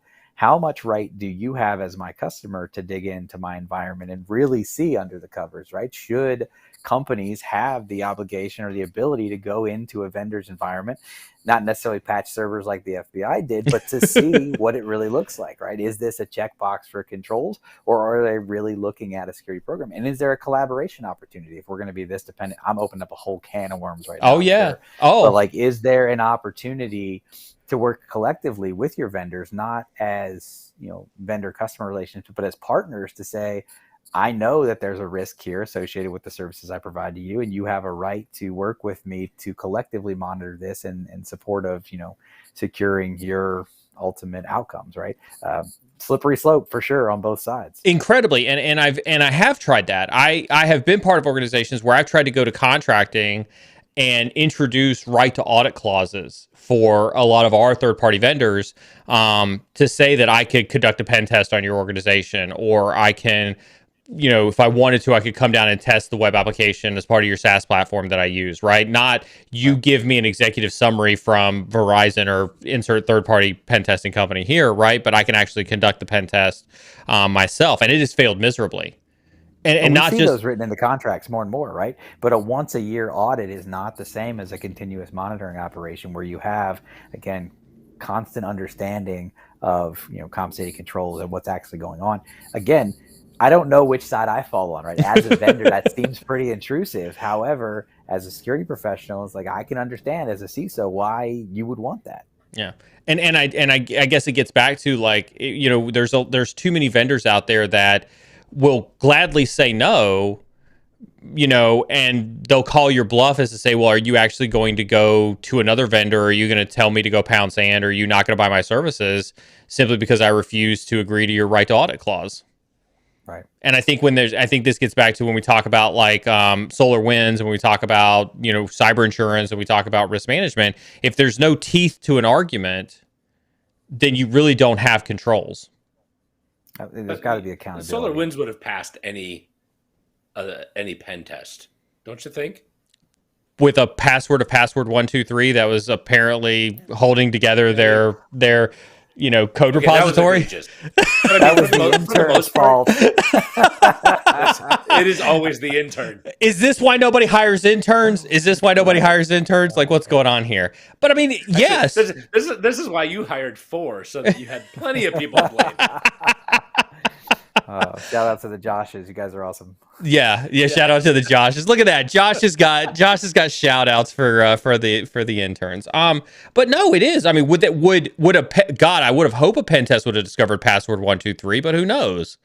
I don't think it's a question about whether a password would have discovered something like password 123, right? Because back to Andrew's point, we've gotten if they changed password 123, that attack was going to happen.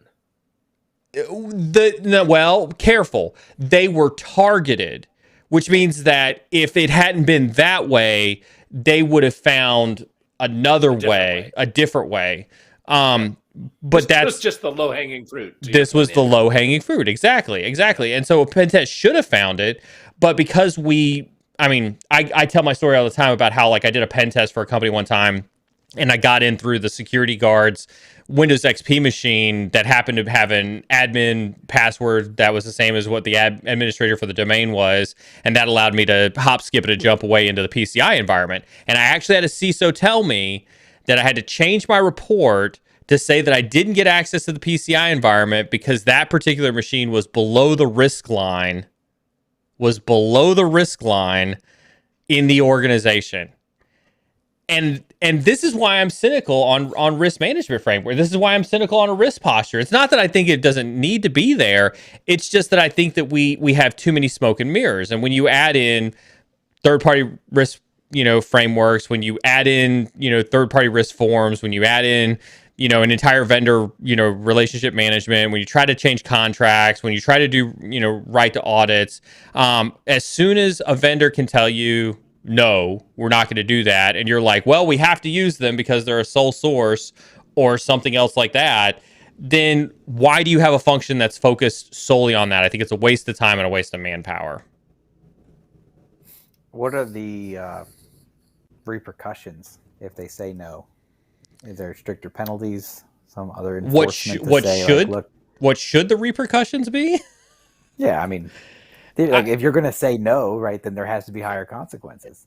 But that's just it. Is that there's nobody out there to create mandates that say if your vendor tells you no, you have the right to sue them for 15% of any damages that happen as part of a security breach. And again, I would flip that back around to you as an entrepreneur, as a business owner, and say if you were undergoing your SOC 2, if you made that decision, you were just like, screw it, we're in startup mode, we're in burn mode, we're not going to do any of these security controls, and you were to answer a form for a big company that you were targeting, and they were like, well, we're going to put in the contract that if you don't have a SOC 2 report that shows that you're good, we're going to hold you accountable for 15% of any ransomware damages that that we incur as part of your ransomware attack. Would you agree to something like that? Would that be something that you'd seek counsel on?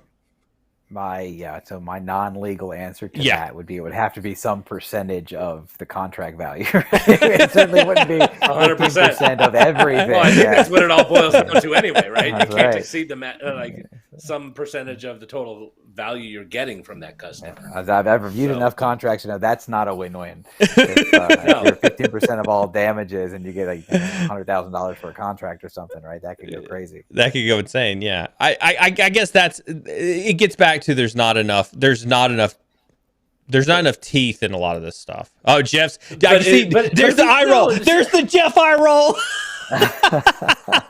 We got it, chat. We got it. No, you talk about this though in this theoretical. Oh, I've got one customer that wants to come in and do a pen test. The flipping reality is, Andrew, you got 4,000 customers all that want to do a pen test per year. You got 10 pen tests going on per day. We haven't quite scaled to that yet, but I mean, there's a valid point to that too, right? I mean, so we're heading in the right direction for sure. But that's very valid. At some point, you got to aggregate that, right? You can't have 1,000 pen tests a day. It'll bring down your infrastructure. You got to say no to and they're all supposed to be non-invasive too, right? When you see them in the contract language. Yeah. But there you go, right? I mean, so you have a business need that says that you can't agree to your customer's ability to right to audit you. And so you've made a risk decision to say no to that right to audit.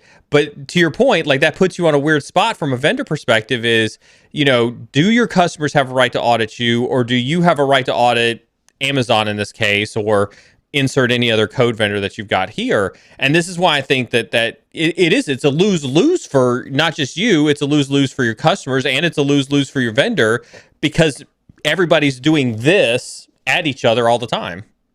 A lot of times, the customer's not asking. Conversation. I was just going to say, back to the conversation about, well, maybe if the government had some form of standard, you could say, gee, maybe we could just comply to, I don't know, NIST. Like, wouldn't that solve everything? If everyone complied with the NIST framework, wouldn't that solve all of this? Andrew, would everybody complying to NIST solve all of this? I mean, compliance has always been the bare minimum entry point, right? So I'm going to say no to that one. But what I will say is that it just wouldn't be as much low-hanging fruit, I guess. Fair. You would certainly reduce the password 123s of the world, right? Because everybody who's ever passed the NIST audit, do you think SolarWinds passed the NIST audit? Before that intern, Neil.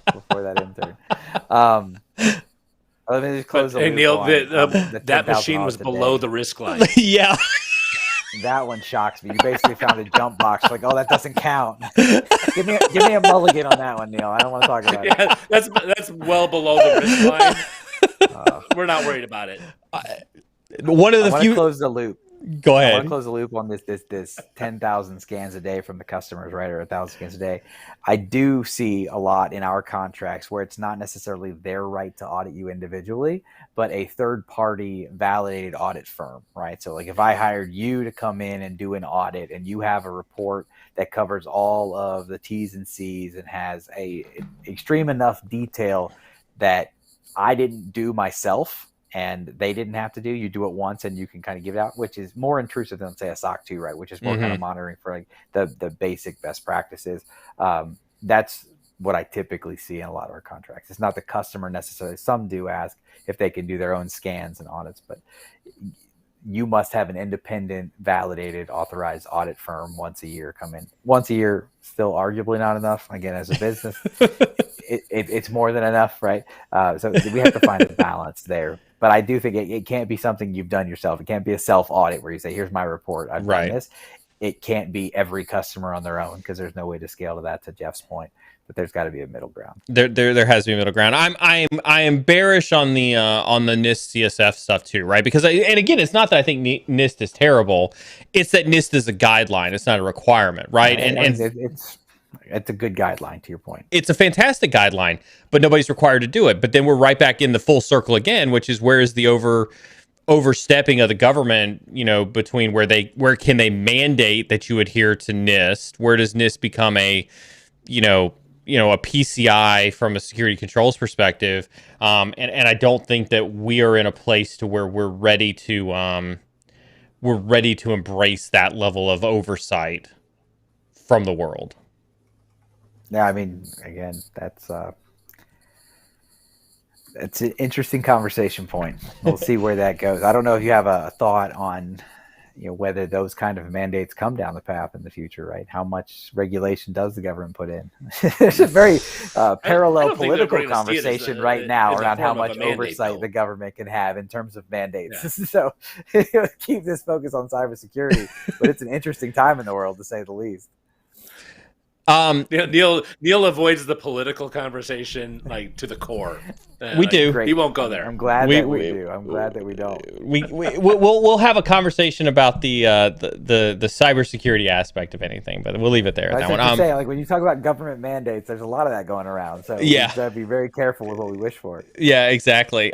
Real quick before we move on to our next topic, I do want to thank Corey Walker for joining up as a member of Narwhal. I've had an opportunity to play golf with Corey over the weekend. Thanks for the golf game. I appreciate it. I'd also like to thank Evan Mora for joining in as a Narwhal Prime member as well. I'm going to go ahead and ask Jack to go ahead and run the giveaway. You can see all the gear, here on the floor. We're going to go ahead and run the giveaway for the three. We're going to pick 3 winners to win the INE swag bag. Listen, if you're not already in Discord, you do need to be in Discord. You're going to message Carmen Mod. She'll, her name's the same in Discord as it is in chat if you're not familiar with her.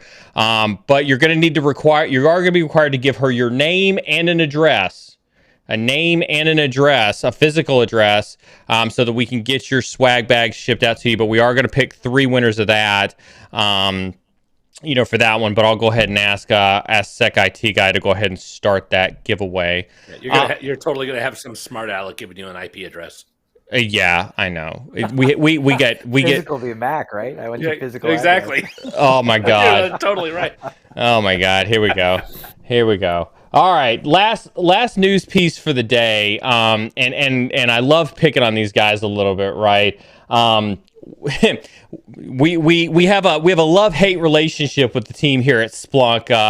You hear on the cyber insecurity stream.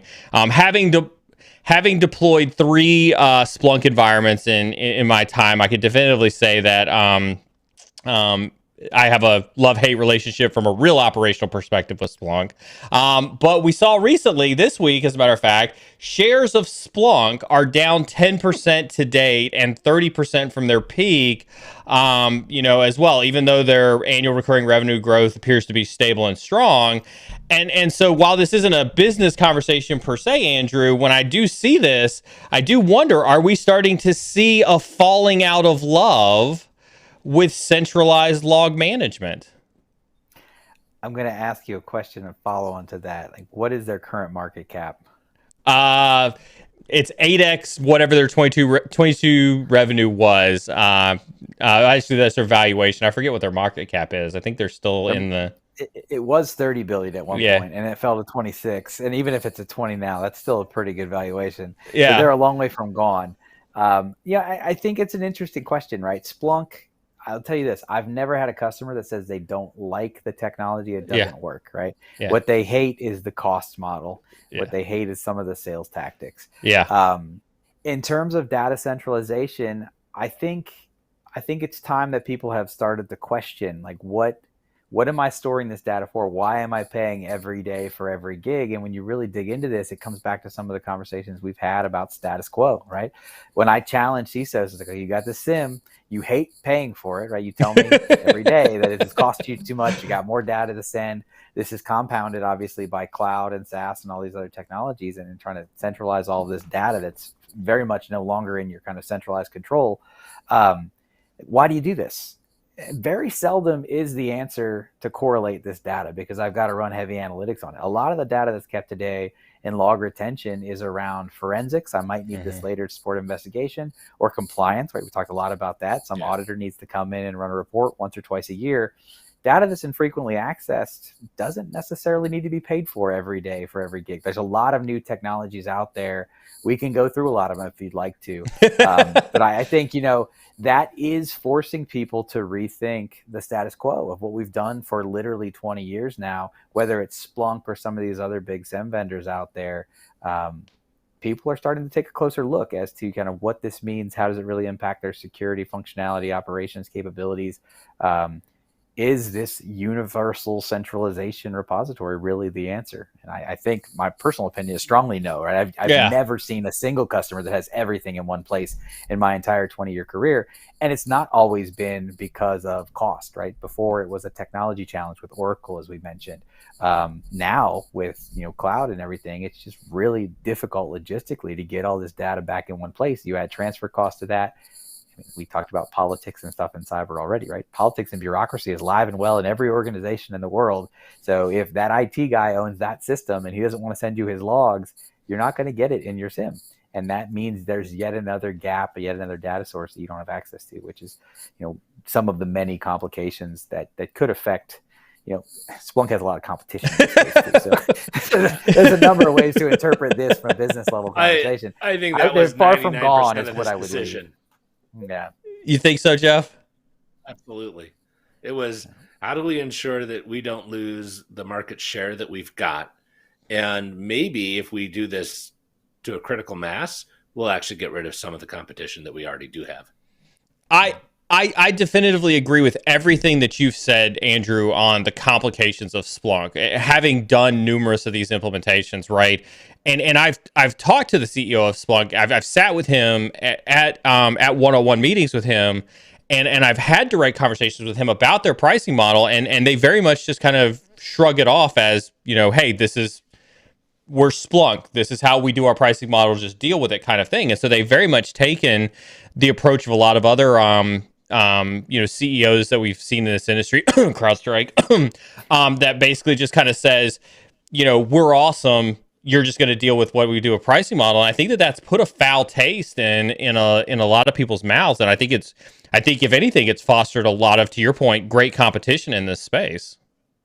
I think it's fair to say that there are folks that are starting to try and approach this differently from a pricing model perspective, but at the risk of defending Goliath here for a little bit, it's hard to do, specifically as you move into cloud. Like, different in on-prem world where you've got a ridiculous pricing model and then you make the customer buy a couple $1 million in hardware to run it, right? But as things shift to as a service, and especially in this kind of log ingest model, the more you bring into your Amazon, Microsoft, Google infrastructure, the more you're computing and processing this data for analytics, the higher your costs are as well, right? Mm-hmm. And there's got to be some trade-off where you can stay viable as a business. So I certainly see the justification for the more data you're bringing in, whether it's a gigs per day and EPS, which is some of the legacy licensing that ArcSight used to use, way back in the day, it was core based or processing based, as they're starting to call it now. I think Elastic has adopted a model like that. You got to offset like how you're being charged for the service you're offering. So I can empathize to some extent, but I think the real question doesn't come down to, the vendor saying, hey, this is the way it is, deal with it. It's the customer's decision now, right? Mm-hmm. We are in a world that you have options, whether it's competitors of the same type or embracing new technologies. Again, selfish plug for Query, where it doesn't all have to live in one place, right? You ask a single question, you get a single answer from across wherever your data lives, in a unified format. So it's very similar to having a centralized data store, but without having to worry about where that data lives. And I think that's an important piece because, as I mentioned earlier, not all data is created equal. And we've seen two sides of this story, right? There's the mass market who hasn't yet questioned why they put all this data in one place. They just continue to complain about the price being too high. And then there's the other side who says, okay, well, I get this. I realize that, and I'm going to decentralize this. I'm going to keep my EDR data over here. I'm going to put this data in Splunk because I have a viable use case for it. I need their advanced analytics and machine learning, which is very real. And then I've got, maybe Azure Sentinel, and I've got some CloudWatch logs, and I've got, CrowdStrike is their EDR, right? So you leave it in the EDR, but it's a SaaS EDR. So how do you get access to all of that data? Can you do it in one place? Can you get answers to the questions you need? There are ways to do that now that don't include centralizing everything to one place. And there are a lot of alternatives, from S3 buckets with Athena overlay, right? Which is not going to be as fast performing, but is significantly more cost effective. Pennies on the dollar to store. You're paying only when you scan it versus every day for every gig. Snowflake is really popular right now. Dump data in there. Not the most beautiful query interface, but there's solutions to that as well.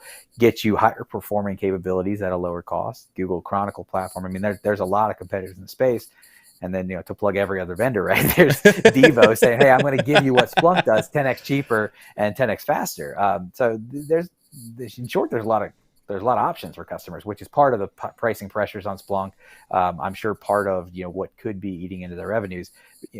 To that point, they've fallen. They're not down for the count, right? Splunk still has a lot of swings left in them. And they still have a really viable technology. There's a lot of people that say, hey, look, we looked at alternatives. I can't find anything else that does what Splunk does. So it depends on your use case. But that's what I would encourage people. Like, look at what you're trying to do with the data. What is your desired outcome?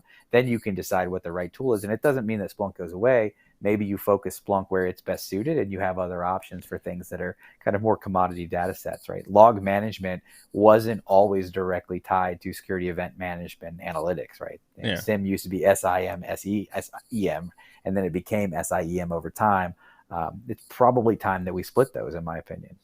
So you mentioned the overlays of query, right? In terms of like going directly to the API and making a pull for the API directly. How I that's one of the things that I do like about your technology from the 10 months plus conversations that we've had about what query brings to the table. But I guess there's still a challenge with that I want to push on you. And I know this won't come as a shocker to you. I've challenged you on this question in our meetings before, right? Doesn't that represent an operational overhead for you when it comes to keeping up with the 9,001 different APIs that exist out there to make sure that you can always pull those telemetry data points when you need to? Can you tell your audience that you didn't tell me in advance? Like, we literally just today announced a press release that we've hit our 150th API integration. So you're absolutely right. Like, we have to keep up with all the technologies that are out there. We have been very fortunate that this construct of SOAR, which really started this wave, security orchestration automation response, 5 years ago already, I guess, is when it kind of first got its legs, has not only driven vendors to open APIs and create more of this capability, but it's built a very strong open source community around these integration level drivers. So we have been able to work alongside that, leverage a lot of those capabilities, provide data back to those communities for drivers that we've built to stand on the shoulder of giants, if you will, right? To overcome some of those challenges. It would be extremely difficult to build from scratch every one of these API integrations and keep pace, but we haven't had to do that, and that's been really beneficial for us in overcoming this. And this 150 integrations is a huge milestone for us. It's a huge milestone, but if I were to put pressure on you, right, just in the sake of doing it right, you've got a long way to go at 150. Yeah, I mean, there's always outliers, right? And truth be told, it's not terribly difficult in most cases to build new, and every customer seems to have their own unique data sets that they want to engage. What I will say in that 150 is it covers the mass majority of security technologies you're going to see. We've talked about a lot of them, whether it's the Splunks, the Elastic, the Devos, the Datadogs, the Sumos, the CrowdStrikes, the SentinelOnes, the list Carbon Black, on, right? Threat Intelligence, Carbon Black, Absolute Silence. I mean, you keep naming them.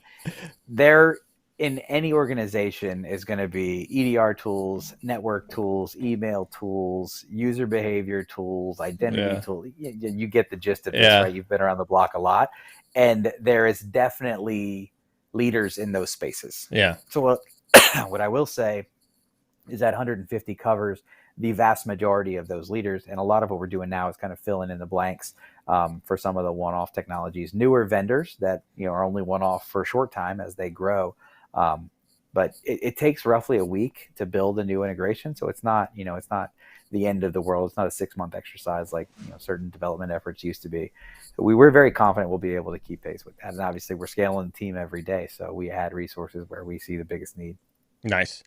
So real quick, I do want to congratulate Nick Barker, Mr. Maz, and Kunrin AI for winning the swag bags. Please, if you are listening to me, please message Carmen Mod in Discord right now with your name and your physical address so that we can get you your swag bags out to you.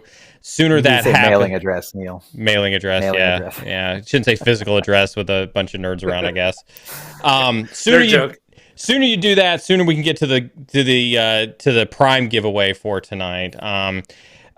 Andrew, I'm gonna go ahead and turn it over to my mods to push questions while that happens, and we're gonna do our kind of Q&A section. Thank you for humoring me as we go through kind of a little bit of a fireside chat. We're gonna turn it over to chat to questions. Remember, if you haven't gotten your question in, go ahead and get your question in chat. The mods will pick it up and push it onto screen so that we can get those answered.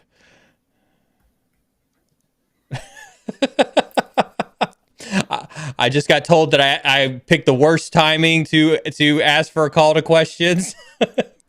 I love having mods in my ear tell me all these glorious things. Chris Frazier says we are doing something amazing in the community called Healthy Hacker. Want to join us? Is that one to me? Yeah. It's either you or it's either you or Jeff. You welcome me to join the stream with an adult beverage. That's not necessarily the most healthy thing. I'd love to learn about it. I've got red wine. This is good for your health.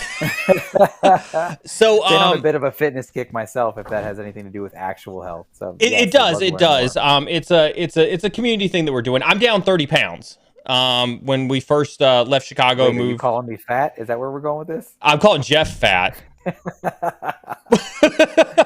You look good, Neil. Jeff used to smoke me all the time. So I gifted Jeff a funny story. Can I tell this story, Jeff? Are you okay if I tell the Apple Watch story? Yeah. Proof point. One time sent me a Apple Watch as a Neil regifted. I already obviously had an Apple Watch, and I called up Jeff and I said, "Hey, do you have an Apple Watch?" And he goes, "No, what's that?" No. Oh, I did not say what's that, you nitwit. Neil had ulterior motives. He wanted to challenge me. So I re-gifted Jeff an Apple Watch, and I was like, I'm gonna take Jeff to town as I buy my new Peloton and start to exercise. This dude would play basketball 4 times a day, and he'd rack up like 1,000 calories on the Apple Watch, and I quickly lost several challenges to Jeff early on as I watched him play basketball pretty incessantly. This COVID thing needs to go away, and then I'll take you on again. There's no one to play basketball with here now. Yeah, exactly. That's your excuse, because you don't have high school and teenage level kids that you could play basketball with anymore. They don't want to play with me because I beat them too. Oh, is that right? So anyway, I got really mad at Jeff over his ability to play basketball, and I decided to get fat as retaliation for that. No, it was COVID. And so when we moved to North Carolina, I was a whopping 227 pounds, and over the last few months, I've been on a healthy kick, and the community has obviously noticed it, and we've decided to coin a hashtag Healthy Hackers. And so, like on Peloton, you can follow me on Peloton with the hashtag Healthy Hackers. You can follow us on Twitter with the hashtag Healthy Hackers. And we've got a nice little group of folks who are following our hashtag Healthy Hackers, hashtag on Twitter. And so I guess Chris is extending an invite to one or both of you to join the Healthy Hacker Club. I like it. You are full of positive vibes. I do what I can. I have started working out again recently. What's your target weight? What's your target weight? For me, it's never been about weight. I am 180, whether I'm fat or whether I'm fit. It really doesn't matter. It just shifts between fat and muscle. But I've started to work out again here very recently, and getting back in the swing of things feels good. How important and how hard is it to maintain your physical and mental health in today's cyber environment? I don't think that's not a cyber question, right? It's critical to make time for yourself and be able to balance. The balance is difficult, specifically in cyber tech fields, just because it's never turned off, right? I got a lot of friends again, blue collar background where 9 to 5, right? They punch out, they're home with their family. There's nothing to worry about. There's not people calling them on their phone. There's not instant message Slacks going off 24 hours a day. It's critical, I would say, very much so. And it takes a very intentional determination to not lose sight of it. And then there's a lot of morning, you put the kid on the bus. It's like, all right, I need to go do my exercise. Like, God, it'd be nice to get another 15 minutes of sleep. But you've got to be able to go. And I find exercise is a great way to mentally reset, right? So the physical exercise will help you mentally reset and kind of detox. I'm also handyman is probably the lack of better terms for it, but I love to build stuff and get outside and work with my hands. So like my weekends are completely away from technology. Yeah. It's time for me to unplug and get back to kind of like the basic requirements of life. It's also good exercise, but like you need to find a way to unplug from the constant on world that we're in, specifically in technology and cybersecurity, so that you can find that balance for you. Good answer. And if you have the table saw on, you can't hear your phone vibrate anyway. That is very true. You should be paying attention not to your phone, but where that thumb is, because nobody wants to lose one of those. It's really hard to type without digits. Actually, funny story. Not so funny. That's not so funny, Jeff, if that's where you're going. It is. I can give you 1 7/8 thumbs up on that comment. Man. Jeff, you have the saw stops. Did you do that one building a guitar? I have a saw stop now. Yeah. Nice. No, this predated that. This was probably 8 years ago. Oh God. It was a scary moment for sure. Nope. I'll pass on that one. We're not telling that story. We'll keep all the digits on that one. I'll pass. I apparently weirded some people out. I got eye surgery. I'm losing weight and I got eye surgery, and apparently I weirded some people out when I told my eye surgery story. John Q. Public says, how do you defend against supply side exploits like SolarWinds? What's your feeling on supply chain attacks, Andrew? We talked about that a lot tonight, actually. How do you defend against something like SolarWinds, which was very targeted and more advanced? Like, I don't know that there is a good answer to that. Neil, Jeff, you might have different opinions there. I think you need a solid security program that encompasses every aspect of your business. And that can be really, really difficult in large enterprises where SolarWinds is one of 1,000 other technologies. But if you can't monitor for deviations from norm, if you don't know what that system is supposed to be doing, then you're not going to have a chance of understanding when it's doing things it's not supposed to be doing, right? Because there's definitely some clear indicators that the latest update was doing some stuff that was outside of normal scope for those systems. It's ironic to me reading there was like a 10-year report on the RSA hack, right? The first quote unquote supply chain attack, and the similarities for some of this stuff is really crazy. There was actually a Black Hat or DEF CON talk many years ago as well that was talking about, I think it was like SMS, the patch management for Microsoft, right? It's like own one to own them all. And he literally kicks this thing off and you just see all of these systems being compromised as it's pushing this out. There's a lot of validity for a nation state or advanced adversary to find that one thing that exists everywhere, hack it once, own them all, versus trying to attack individually the lower hanging fruit that we've talked about tonight.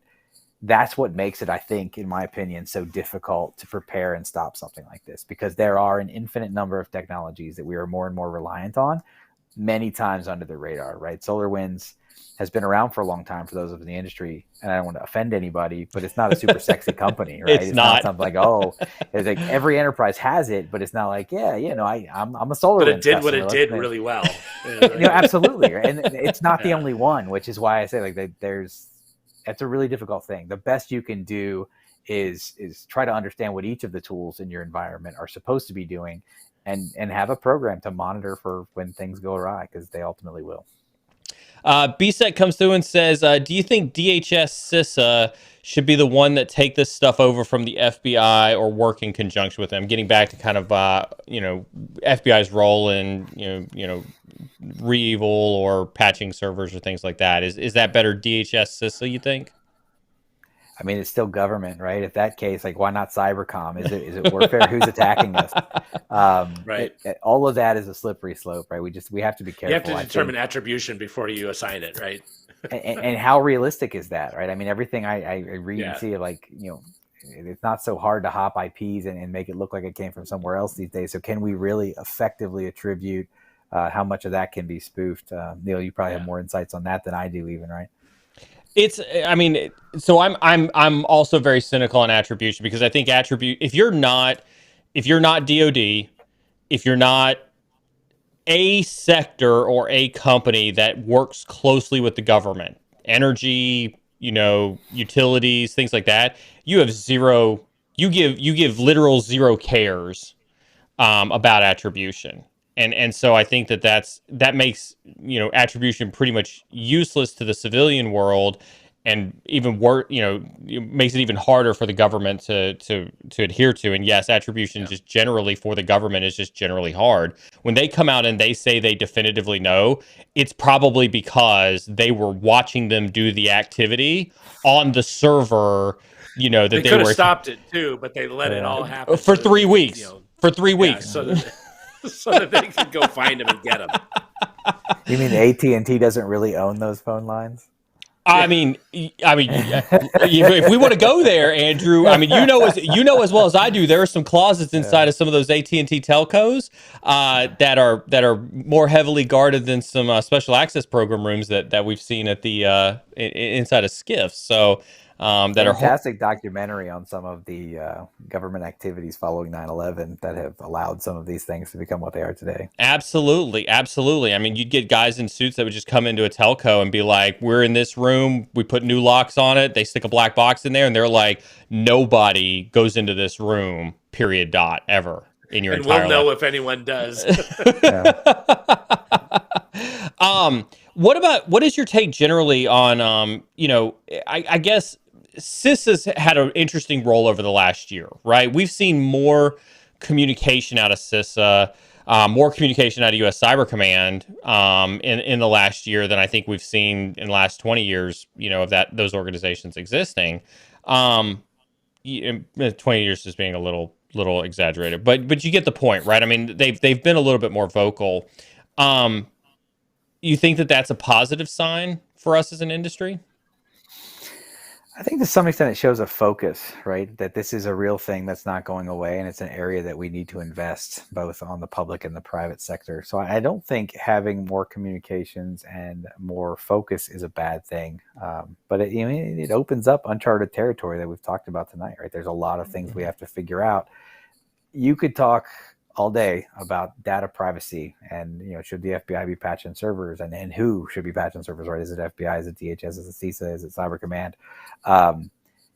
What does privacy mean today, right? I mean, you give a free service like a Facebook or an Instagram and people will put their entire lives up there without thinking about it. It's really astonishing to me.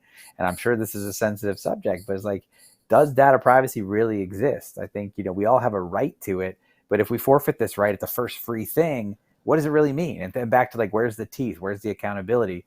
I don't have a concrete answer for that. I think awareness is certainly good.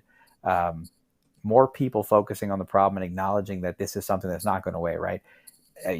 No question to anyone, computers are more at the heart of everything we do now than they ever have been, and that's not going to change in the next 20 years, right? It's just going to be more and more dependency on computers until maybe there are robots flying around that are supposed to do stuff for us and maybe take over the world like Terminator. I don't know. Hopefully that's not the case. That was totally a Skynet reference, everybody. I don't know.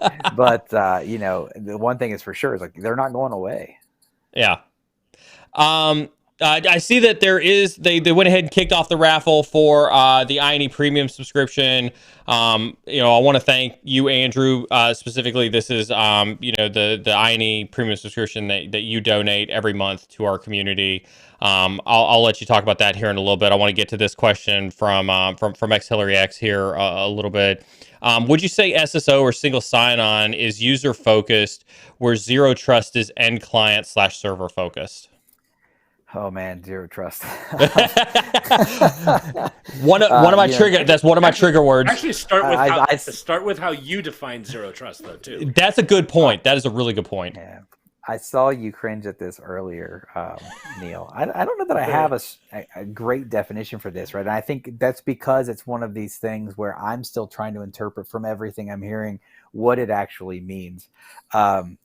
Single sign-on those types of technologies that can give you specific controls over a user and the applications they have access to and the rights within those applications is certainly a good thing. There's so much out there though, right?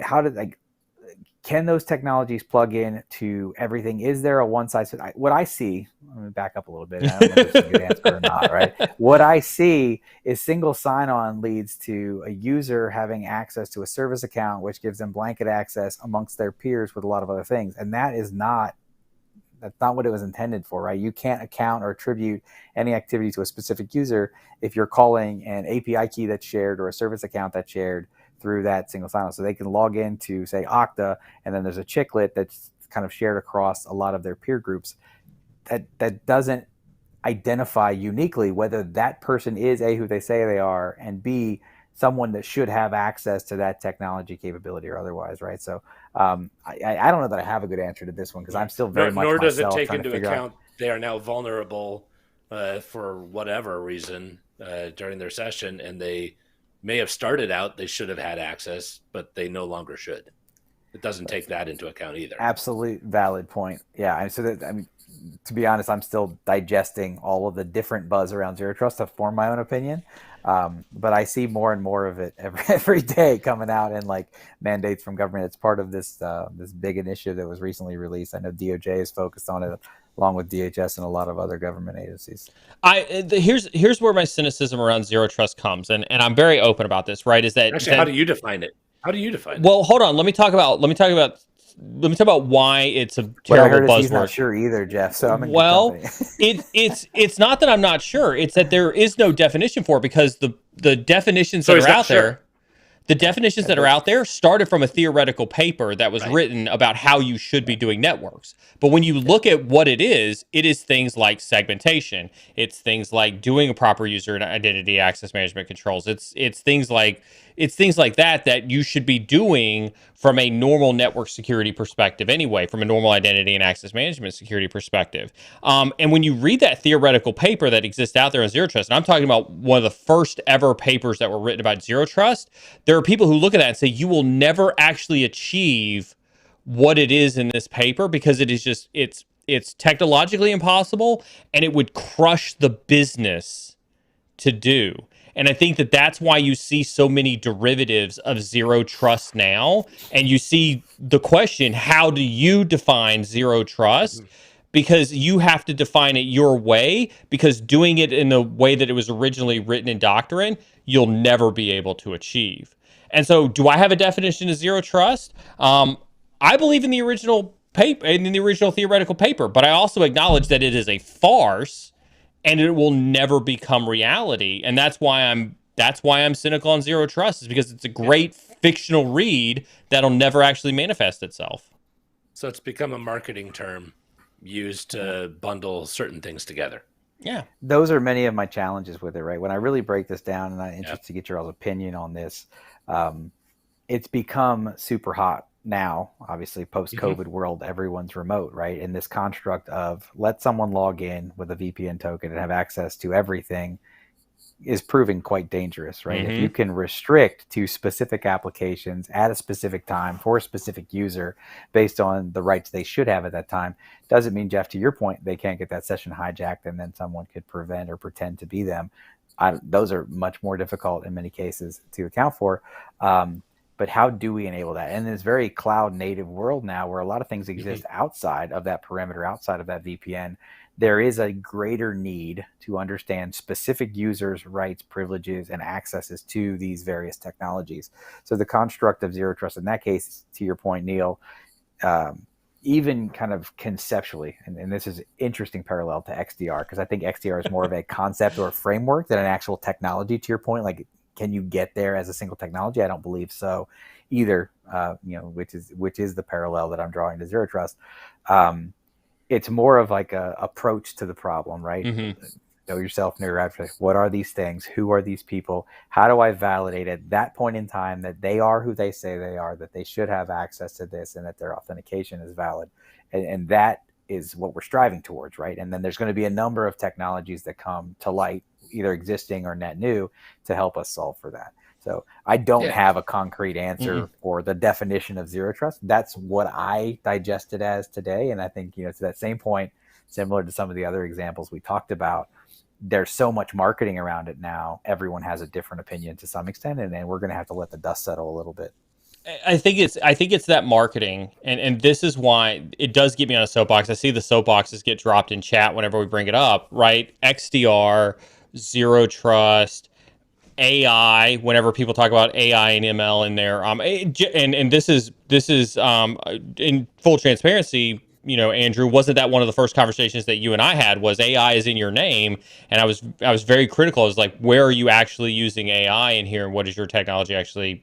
What is the artificial intelligence about your technology? And so, I think that that's where my bearishness comes in on the cybersecurity technology field, is that we've allowed marketing to decide what is more strategically important than being honest with how we drive technology implementations and decisions, at the executive level. Yeah, but we pick on the terms a lot, but I don't think anyone would argue that, I think it would be a really good idea if we had endpoint visibility and network visibility all brought together so we could have a unified view of issues cradle to grave in our environment. Oh, yeah, that sounds like a good idea. I think people use the term XDR and they think that that's what it is completely, and it's an idea that really can't come to fruition. But it doesn't mean you shouldn't make some headway towards that, because it is a good thing to have. I think as a concept, it's very strong, right? It's eerily familiar to me in certain ways to kind of SIM historically, right? You're correlating data sets from disparate platforms. Thank you. However, SIM has evolved a lot, as we talked about, right? Be careful. You want to be my friend after this, don't you? Yes, but you love me enough to let me have my own opinion. I wouldn't be here. The construct of bring the data together and correlate it was the premise of SIM, right? Disparate data sets, bring them together, create outcomes. We all know that when you see 3 failed logins followed by a success, it's not indicative immediately of a breach, right? There's a lot of people who just type poorly, myself included. So now we have some fun fingerprint readers on our computers. The evolution, security analytics, right? This machine-driven analysis of data sets to create and spot outliers driving new alerts has created higher fidelity, better detections than the legacy IDS, IPS systems we had, 20 years ago. But it drove this necessity to say, okay, well, for my endpoint, I'm going to do this analysis. For my network, I'm going to do this analysis. For my email, I'm going to do this analysis. You're siloing all these data sets again. And what I see as the driver for XDR for customers is, okay, well, I wanted all this data together. My SIM correlation engine wasn't capable. I've bought all these best of breed technologies for this detection. How do I bring them back together, right? And that connective layer on top of all of that, to your point, Jeff, so when the endpoint says this, and you have information here available from your network, from your email, from your user identity, whatever it looks like, you can tell that cohesive story. That's really what it's all about. And that's a very sound concept, right? We need that, no question. And it ties to orchestration, automation for, great, we have this information. How do I make it actionable?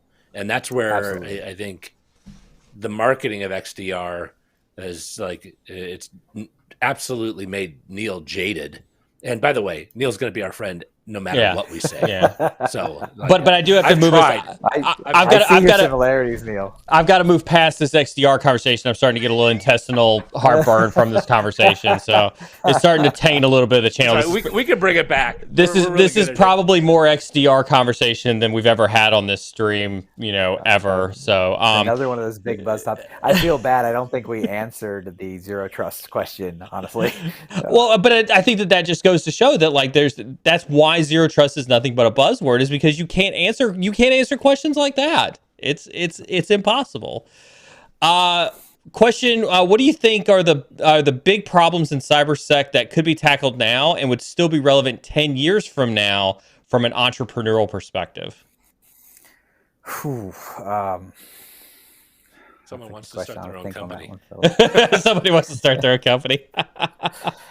Man, well, the one thing that always works in our favor is that technology is going to continue to evolve, right? We are going to get better. We're going to have new capabilities, which is going to create new risk vectors, new attack vectors, and therefore new technologies needed.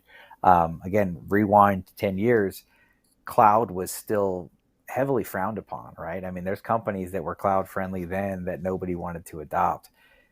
The problems for cybersecurity, ironically enough, really haven't changed in the last 20 years, right? What Query solves for, you could largely argue, are the same problems SOCs were facing back in the late 90s when SIMs came about. How do I get centralized access to my data to answer questions and get to these outcomes? So it's really not so much around the problems, right? The problems, and until you completely solve them, will stay largely consistent. The way that we solve them, the technologies we apply to solve them will change consistently. And it's looking for the opportunities for spotting those trends before they happen to some extent, and seeing, or even setting, like, to be honest with you, we kind of stumbled upon this, right? Having conversations with customers, and it's like, hey, I've got this system that'll allow you to ask easier questions to Splunk and Elastic. And they're like, that's cool. I can literally talk to it, right? Siri for your SOC construct, but can I search them both at the same time? And I was like, nobody's ever asked me that before. And then we dig in a little bit, and it's like, that's brilliant. I think I said that soft enough. You don't have to edit it out. But how has no one thought of that, right? So sometimes it's so obvious, it kind of smacks you in the face. You're like, wow, like that's the answer, right? We've been literally trying for 20 years to put all this data in one place, get it in one format, and ask questions from that centralized repo. Yet no one's ever successfully gotten all the data there. What if we just access it where it lives? How friggin' simple is that? And it's like, I think we have a business. So then you go test it 100 times over, and everyone's like, abso-friggin-lutely. That's so simple. How has no one thought of that? It's like, I think we're onto something here. So, sometimes it's dumb luck, to be honest with you. But it's about being willing to have the conversations. Keep your mind open, right? I can't tell you how many entrepreneurs like, this is the way it's got to be solved. I know this. And this is where it's going to sound a little bit hypocritical and controversial, right? I love sayings, right? Henry Ford said, if I'd asked people what they wanted, they'd have said a faster horse, right? So you got to be able to see the automobile as in the future, but you also have to lead that buyer to the outcome, right? If you try to sell me a self-driving car with no steering wheel, brake pedals, no freaking way I'm trusting that. Like, I need those controls in my life because I'm not there yet. And we see that constantly with our customers. You don't go in and say, hey, look, you don't need Splunk anymore, right? To the conversation we had earlier. It's like, I know there's data sets you don't have in your Splunk today that you're still trying to figure out. I can help you connect these dots. I can accelerate your security operations. I can get you these high confidence outcomes by getting you access to all of this data in an entirely new way. Is that compelling to you? And the answer to that is typically yes. And it's not such a stress where it's like, hey, everything that I've purchased and I've bought into now needs to be ripped and replaced. Not to say there's not opportunity for rip and replacement of old technology with better technology, but that is a heavy lift, specifically in areas of cyber where the technology you're trying to replace potentially is the heart of their operations, right? I mean, if you've spent, and this is literally the case in SIM specifically for SOCs, a year training your analysts on how to become proficient in this tool, getting all of this data in, millions of dollars on the technology, the last thing you want to do is completely upend your operations and swap that out for something new, because you start that whole timeline over again. Yeah. Is just because this conversation comes up a lot too when we talk about technology, how do you think quantum computing is going to factor into the evolution of cybersecurity? I don't have an answer for that. I don't either. I think it's encryption will no longer be useful. That's the answer. Yeah, I think it ends encryption. Even if it's the most naive thing I'll ever do in this industry, when I see those little pop-ups and it's like, hey, if you've got 12 characters and a sequence of words, even if they're all lowercase, it's going to take the computer 1,000 years. I was like, all right, I'm feeling pretty good.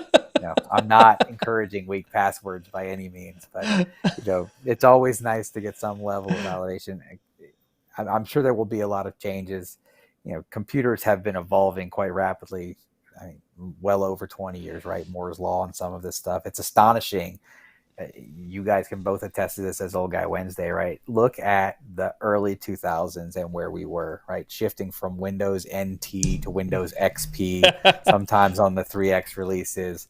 You had a gig of RAM if you were lucky, as memory. And like that was a high-end system at the time. I was still working with some of the Spark 5s and Spark 15 machines. Wow.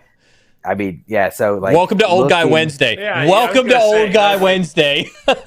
Looking at some of the evolution of where we are today, all of the stuff that's available to you literally with a click and a credit card in the cloud, it's astonishing how far we've come.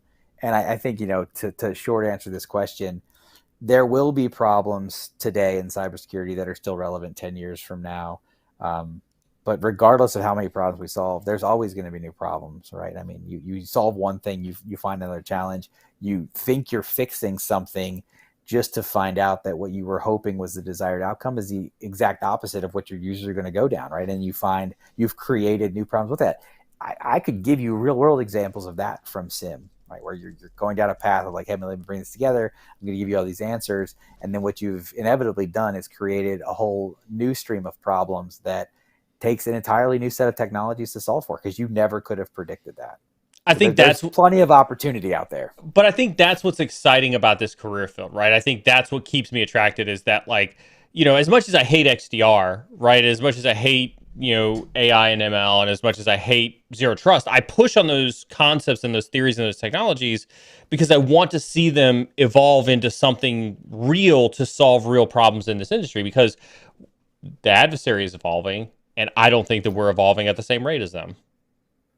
No, I think that's absolutely accurate, right? Which and is a bad thing, because we're already losing. Drive the needle forward. Oh my God, we're losing so bad. We're losing so hard. I hate these slides. We used to get these a lot at HP, but it's like, they only have to be right one time. We have to be right every time.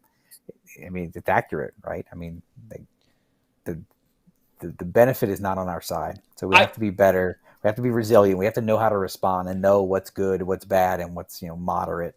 One of the things, be willing to talk about it. Well, I mean, one of the things Jeff and I are a huge fan of, right, is this concept that we are, like, I think if we change our mentality where we acknowledge we are in a cyber war right now, right, and we start to think like war fighters, I think it does change. I think it should change our mentality about how we look at every organization, how we look at cyber defense, and how we address that in our organizations. Because I think that's the problem, is that we don't have a measure of which to take these constant attacks seriously, and so we have to find a way to put ourselves in a more serious situation. I mean, that's an interesting data point. How do you classify warfare, right? Mm-hmm. I mean, we have Cyber Command now. There's certainly cyber wars, and arguably that will be the future. I mean, a lot of our pilots are not even, they're not in the planes anymore, right? There's just drones flying around. I think that continues to evolve forward. But as a vet, right, looking at our country and the pride in our nation and all of these things, when you see things like COVID hit, and the first thing the adversaries do is start attacking hospitals where people are already dying and they're trying to cripple capabilities, or poison water supplies, or shut down power grids, or gas pipeline. These are criminal, like, war offenses, right? These are acts of war, if you will, in my mind. And not everybody will have the same mindset as that. And it's not that, hey, like, we need to retaliate immediately and we need to start bombing countries, but we need to take them seriously, and we need to make sure that we're doing everything we can to prevent them, because lives can very easily be lost from this kind of stuff. And certainly were, right? You lock down a hospital that's already overwhelmed in the middle of COVID, no question that's going to have casualties and negative outcomes. 100%. Last question from Chris, and then we're a little over time. I appreciate everybody sticking around. Appreciate my guests sticking around for tonight as well. Last question. This one obviously looks like it's for you, Andrew.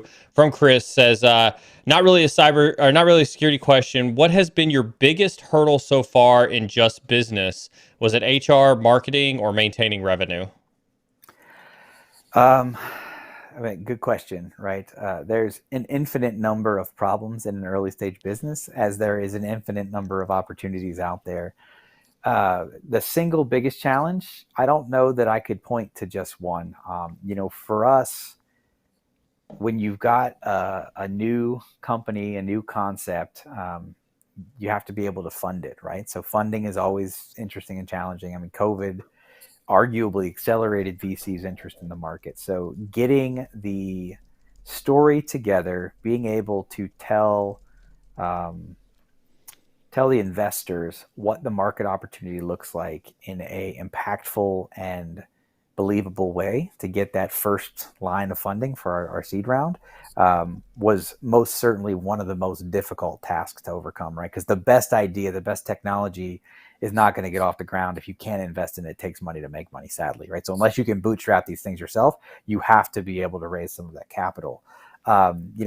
Marketing, HR, those things are arguably easy to start. Your focus is not so much on market when you're building a business. It's what does that minimum viable technology look like? And does that align to the need of the customer?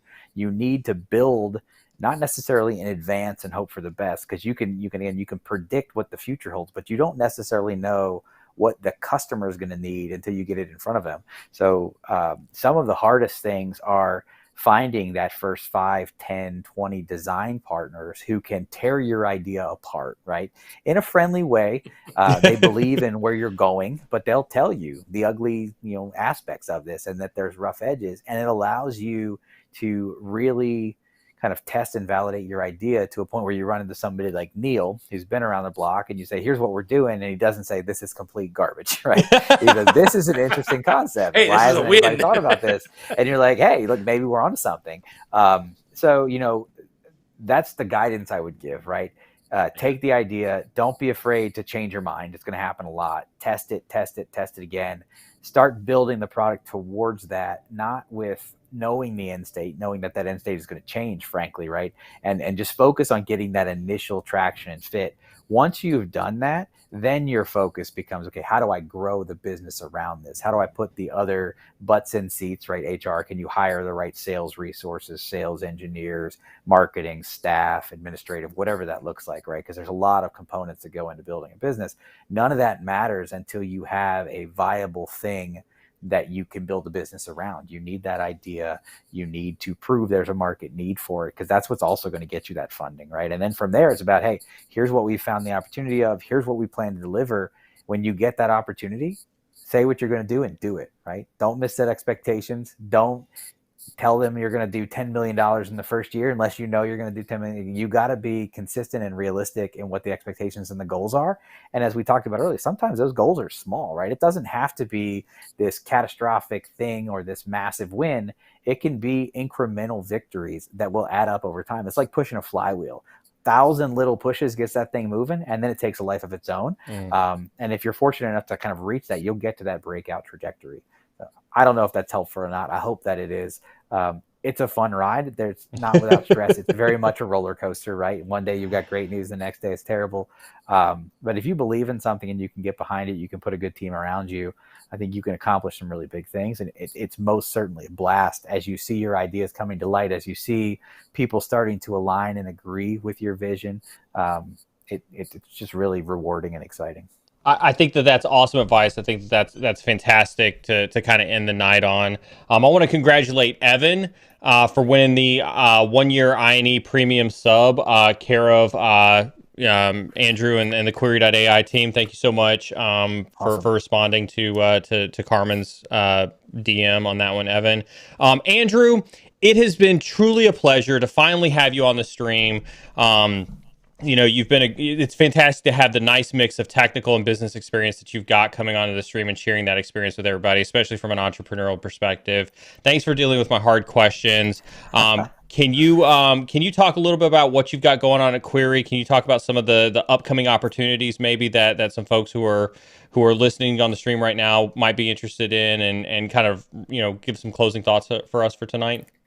Yeah, absolutely. So you first, Neil, it's been great. It's been a lot of fun. I hope I don't get banned for my potty mouth. I apologize, but it's everything I hoped for. Good conversation, good people, and really happy to support what you're working on here. I'm a big believer in it.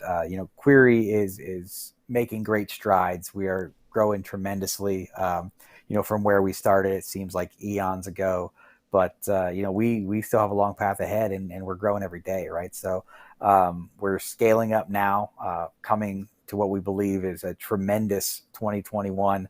prepping for 2022. So, we're hiring in all areas, whether that's marketing, sales engineering, development. We do have this internal compliance and security program now. So if there's interest, get in touch. Let's have a conversation. If I can be of any assistance, I'm a big supporter of the community. We didn't even get to half the good stuff, Neil, because, a lot of this, what kind of roles are you hiring and what are the requirements? As I know something near and dear to you, I'm a big believer in, again, the intelligence and drive, the character of a person determining what their future looks like, not the education, the background, the number of certificates, right? So we've removed a lot of that stuff from our requirements. And I would say, if you're interested in having a conversation, reach out. Let's start that talk. And if I can't immediately offer you a position, let's talk about what I can do to help you. And at some point, I hope our paths cross. So. That's awesome, and I we didn't get a chance to talk about it, but Andrew, you were one of the first people that I talked to that did talk about starting to remove a lot of those gatekeeping requirements that we've spoken so frequently on, and I can't say how much that warmed my heart when you and I had that conversation. Everybody, you can hit !guest in chat to get Andrew's LinkedIn information. Obviously, he's given an open invitation to reach out to him and talk to him. He's got a lot of things coming up in the realm of query, and so it looks like it's a great opportunity for everybody to get involved. Andrew, thank you so much. I'm going to send you off to the green room. You and I can chat tomorrow. A little bit later on, I'm going to wrap up with Jeff. Jeff, another awesome Wednesday. Another great week. Another great week. And yeah, I'll join your. I'm not a hacker though. You're a hacker. You're a hacker on the golf course.